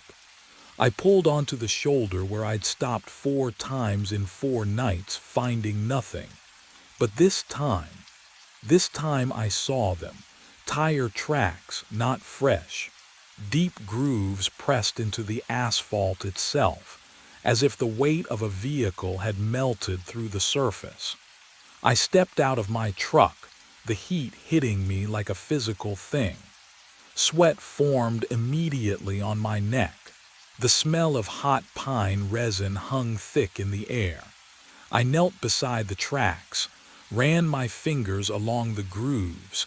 They were cold, not cool, cold, ice cold. In 90-degree heat, the rubber imprints felt like I'd pressed my palm against a freezer door. I jerked my hand back, heart hammering against my ribs. What kind of heat leaves ice behind? The question followed me to the county administration office 20 minutes later. I told the clerk I needed records for mile marker 34, Route 17. Stranded vehicles. She typed with 2 fingers, her computer screen casting a blue glow across her bored expression. How far back? 7 years, I said. My throat felt dry. She scrolled, clicked, scrolled again, then stopped. Oh, here's one. January 9th, 2018. She squinted at the screen. Blue sedan. Driver reported engine failure, requested roadside assistance. Vehicle never recovered. My stomach dropped. Never recovered. Says here the responding unit found the location empty. No car, no driver. She looked up at me. Happens sometimes. People get picked up by friends, forget to call back. What was the driver's name? She hesitated, glanced at the screen again. Daniel Frost. The name settled over me like frost itself, creeping and cold. I thanked her, barely heard my own voice, and walked back to my truck on legs that didn't quite feel attached to my body. Daniel Frost. The same voice that had called me 4 nights running. The same voice that said he could see my truck. The same voice that claimed he froze to death. I drove back to mile marker 34 as the afternoon sun began its slow descent. The shadows stretched longer now, reaching across the road like grasping fingers. I parked in the exact spot where the frozen tire tracks marked the asphalt. I stepped out. The air felt different, heavier. The pine trees stood motionless despite the breeze I could hear rushing through the canopy above. No birds, no insects, just silence pressing against my eardrums. I walked to the edge of the road, into the field where a stranded driver might have wandered looking for signal. Dry grass crunched under my boots. The sun warmed my shoulders. Then I felt it. Cold breath on the back of my neck. Slow, deliberate. The exhale of someone standing directly behind me. I spun around, nothing, just empty field, just shadows and sun. But the cold remained, and something in the stillness told me I wasn't alone anymore. That night the phone rang at 4:04. I knew before I answered. My hand shook as I brought it to my ear. The screen showed no number, just those glowing digits. Please. Daniel Frost's voice cracked through the speaker. Please, you have to bring it to her. Wind howled through the line, a screaming, tearing sound that made my teeth ache. I pulled the phone away, stared at it. Outside my windshield, the pines stood perfectly still. Not a breath of air moved through the summer darkness. Bring what? My voice came out hoarse. My ring, gold band, left hand. He was sobbing now. Elena, she doesn't know I tried to call. The temperature dropped fast. I watched my breath materialize in front of my face, a gray cloud in the cab's dim light. 20 seconds ago I'd been sweating. Now frost crept across the edges of my windshield, delicate fingers reaching inward. Where? I started. The radio erupted. Static blasted through the speakers so loud I flinched. Then voices, dozens of them, overlapping, whispering, all speaking in unison through the crackling white noise. 40.3729. The dial spun on its own. Click, click, click. Stations flipped past country, talk radio, silence, then locked on pure static again. Negative 74.8152. The numbers burned into my mind. Coordinates had to be, but whose, for what? Daniel's voice cut through. Find me. Bring it to her, please. I'm so cold. The line went dead. The radio went silent. The frost on my windshield remained, spreading wider. I sat there, breath steaming. Those numbers repeated in my head like a prayer I couldn't stop saying. And somewhere in the back of my mind, I knew exactly what waited at those coordinates. I found him in the county archives at dawn. Daniel Frost, age 42. The name glowed on the library's ancient computer screen, backlight burning into my tired eyes. My fingers trembled on the mouse. Click. The obituary loaded slowly. One paragraph at a time. Beloved husband to Elena. Devoted father to Lily, age 7. Died January 9, 2018, after his vehicle broke down on Route 17. Body recovered 3 days later. Hypothermia. 3 days. He'd been out there for 3 days while. What? While I drove past his location. While I slept through shifts, numb and checked out after the divorce. The coffee in my gut turned to acid. I could smell the library's musty carpet, decades of dust and forgotten stories pressing against my lungs. Survived by his loving family. Services held at Pinewood Cemetery. I memorized the address. Closed the browser. The screen went dark, reflecting my face back at me. Hollow eyes, unshaven jaw, a man I barely recognized. Can you live with knowing someone died waiting for you to care? By noon, I stood at his grave. The cemetery stretched empty under brutal July heat. Grasshoppers clicked in the brown weeds. Sweat soaked through my shirt. But Daniel Frost's headstone, oh God, it wore a coat of fresh frost. Thick white crystals that shouldn't exist, not in this weather, not in this world. I crouched beside it, touched the stone. My fingertips went numb instantly, the cold bit down to bone. I'm sorry, I whispered. I'm so sorry. The air went still. No grasshoppers, no breeze then. Tap, tap, tap from inside my truck. Behind me, against the windshield from the inside. I turned slowly, heart hammering against my ribs. Through the glass I saw nothing, just the steering wheel, the empty cab, but the tapping continued, deliberate, patient, impossibly wrong. And the frost on the headstone began spreading toward my feet. I fled the cemetery with frost still clinging to my boots.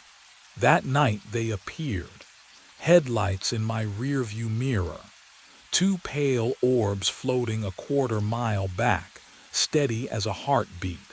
I was on Route 17 heading north, no other traffic for miles. I pressed the accelerator. The engine roared, 60, 70, 80. The headlights kept pace. I slammed the brakes. Rubber screamed against asphalt. My truck shuddered to a stop, hazards blinking orange into the darkness. The headlights stopped too, same distance, same position, not gaining, not fading, just there.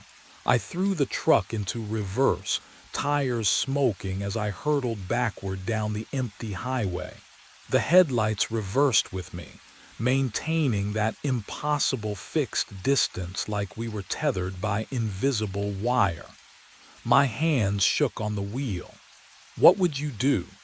Keep driving or pull over and face whatever was back there?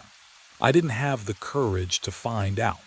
The second night they came earlier, 9 p.m., same stretch of road, same twin lights materializing from nowhere. The third night my mirrors began to fog, not from outside, from within the glass itself, as though something cold pressed against the other side. I wiped at the rear view with my sleeve, but the condensation bloomed from beneath the surface, spreading like frozen breath across the reflection. Through the fog those headlights gleamed. By the fifth night I stopped trying to outrun them. They were always there, patient, waiting. The temperature inside my cab dropped until I could see my breath curling white in the dashboard glow. Then came 4:04 in the morning. My phone vibrated before the ringtone sounded. Impossible. The screen lit up, and then the call connected. Daniel's voice cracked through the speaker, small and exhausted and utterly human. I just want to go home. The line went dead. Behind me, the headlights flared bright enough to burn. I stopped running on the sixth night. At 4:03 in the morning, I pulled off Route 17 and let the truck idle at mile marker 34. Engine ticking, headlights off. The temperature gauge read 78 degrees outside, but my breath clouded the air inside the cab. I kept my hands on the wheel and waited. 1 minute. That's all it took. At 4:04 exactly, the back door handle moved. Not a rattle, not wind. A deliberate twist. Metal grinding against metal, the sound sharp enough to make my molars ache. I watched it in the rear-view mirror, chrome lever jerking left, then right, then left again. Something was trying the lock. My throat closed. The pounding started 3 seconds later.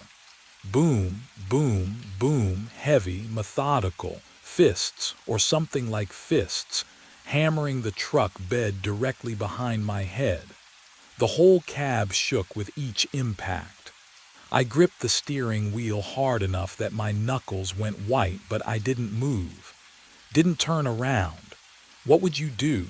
Stay frozen or look? I looked. Frost was spreading across the rear window, not condensation. Ice. Crystalline patterns blooming outward from the center, fast and geometric, like time-lapse footage of a frozen lake. The temperature inside plummeted. My skin prickled. That metal-cold smell filled my nose, the scent of winter locked in a freezer too long. And then, oh God, then I saw it. A handprint, blue-tinged. Fingers splayed wide against the glass from the outside. The whorls of a palm pressed flat, surrounded by a halo of frost. It was ice cold to look at. My spine locked up. The radio exploded to life. No static this time, no crackling. Just a voice, Daniel's voice, screaming through every speaker. Let me in. Let me in. Let me in. Let me in. Over and over and over, rising in pitch and desperation, the words blurring together into a howl that wasn't quite human anymore. My hands flew to my ears, but it didn't matter. The sound was inside my skull now, vibrating through my teeth, my ribs, my bones. The pounding intensified. The frost climbed higher, swallowing the windows. And the door handle, it stopped moving. The silence that followed was worse than the screaming, because I realized something terrible. Daniel wasn't trying to get in anymore. He already had. I found the ring on my passenger seat when the frost finally melted. Simple gold band, still cold. The address came from the obituary I'd memorized 3 nights ago. Elena Frost lived 20 miles south, in a neighborhood where willow trees bent over ranch houses and sprinklers ticked through the morning heat. My knuckles ached from gripping the wheel. The ring sat in my shirt pocket, its weight pressing against my ribs like a stone. What would you do, carrying a dead man's wedding band to his widow? I parked across the street. The house looked ordinary, cream siding, black shutters, a tire swing hanging motionless from the willow. But the air around it felt wrong, too still, too quiet, like the whole property was holding its breath. I crossed the lawn. Each step felt heavier than the last. She opened the door before I knocked. Elena Frost was smaller than I'd imagined, mid-40s, with tired eyes that widened the moment they landed on my face. Her hand flew to her mouth. "You," she whispered. I opened my mouth. Nothing came out. I have something, your Marcus Webb." Not a question, a statement. Her voice shook. "Oh God, your Marcus Webb." The ring suddenly burned through my pocket. "How do you come inside?" She stepped back, her movements stiff, mechanical. "We need to talk." The house smelled like lavender and dust. A wedding photo sat on the mantel, Daniel, younger, smiling beside this same woman. I couldn't look at it.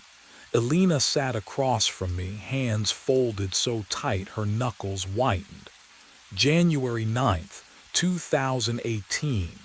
Her eyes never left mine. "Do you remember that date?" My throat closed. "You were the dispatcher," she continued, each word deliberate, cutting. "You logged Daniel's call, stranded motorist. Mile marker 34, you told him help was coming. No, then you forgot." Her voice cracked. "Your shift ended. You went home, and my husband froze to death waiting for you." The room tilted. Elena leaned forward, and her next words came out barely audible, laced with something between pity and terror. "He's been looking for you ever since." But even as she spoke, the temperature plummeted, and from somewhere deeper in the house came the unmistakable sound of a door handle turning. I drove back to mile marker 34 because there was nowhere else to go. Elena's words echoed in my skull. "He's been looking for you." And my hands trembled on the wheel hard enough that the truck drifted across the center line twice. 7 years. 7 years Daniel Frost waited in the cold because I logged his call, clocked out, and forgot. What would you do? How do you apologize for stealing someone's last breath? The marker appeared in my headlights at 3:58 a.m. I pulled onto the shoulder where his blue sedan must have sat, engine dead, hope dying slower. The night smelled wrong, pine mixed with something metallic, like frost on copper pipes. I killed the ignition. Silence pressed against my eardrums. I stepped out. Gravel crunched under my boots, too loud in the emptiness. The air bit at my exposed skin despite the June warmth, and when I exhaled, my breath fogged. Daniel, my voice cracked. I'm so sorry. The words felt pathetic, insufficient. I forgot you. I went home and my throat closed. You died alone because of me. The temperature dropped fast. My skin prickled with goosebumps and frost began creeping across my truck's windows, spreading in delicate fractals that shouldn't exist in summer heat. I glanced at my rearview mirror. Headlights. Faint, flickering. Their one moment gone the next, like a signal fighting through static. But with each flicker they grew more solid, more real, until I could see the blue sedan behind them. Old model, snow crusted on the hood. My heart hammered against my ribs. He stood beside the driver's door. Daniel Frost. Frost coating his face in white webs, eyes dark and hollow, lips blue-tinged. He didn't blink, didn't breathe. Just stared at me through the mirror's reflection with an expression I couldn't read, grief, rage, or something worse. He raised one arm and pointed at me, then at the sedan's passenger door. The handle turned with a soft click, and the door swung open on hinges that made no sound. Invitation or trap. The beeping woke me first. Then the smell, antiseptic and bleach, sharp enough to sting my sinuses. I tried to move. My limbs felt distant, heavy. The sheets beneath me crinkled with that unmistakable hospital texture. Fluorescent lights hummed overhead, too bright even through my closed eyelids. I forced my eyes open. White ceiling tiles. An IV line snaking into my left arm. A monitor beside the bed traced my heartbeat in green peaks and valleys. Mr. Webb. A woman's voice, clinical but not unkind. Can you hear me? I turned my head. A nurse stood at the foot of the bed, clipboard in hand. Behind her, through the doorway, I glimpsed a state trooper leaning against the hallway wall. Where am I? My throat felt raw, voice cracking on each syllable. County General. You've been here 3 days. She moved closer, checking the IV bag. Before that, well, that's what the officers need to talk to you about. The trooper entered. Older guy, gray at the temples, expression unreadable. He pulled up a chair, metal legs scraping linoleum. Marcus Webb, 40 years old, registered tow truck operator. He flipped open a notepad.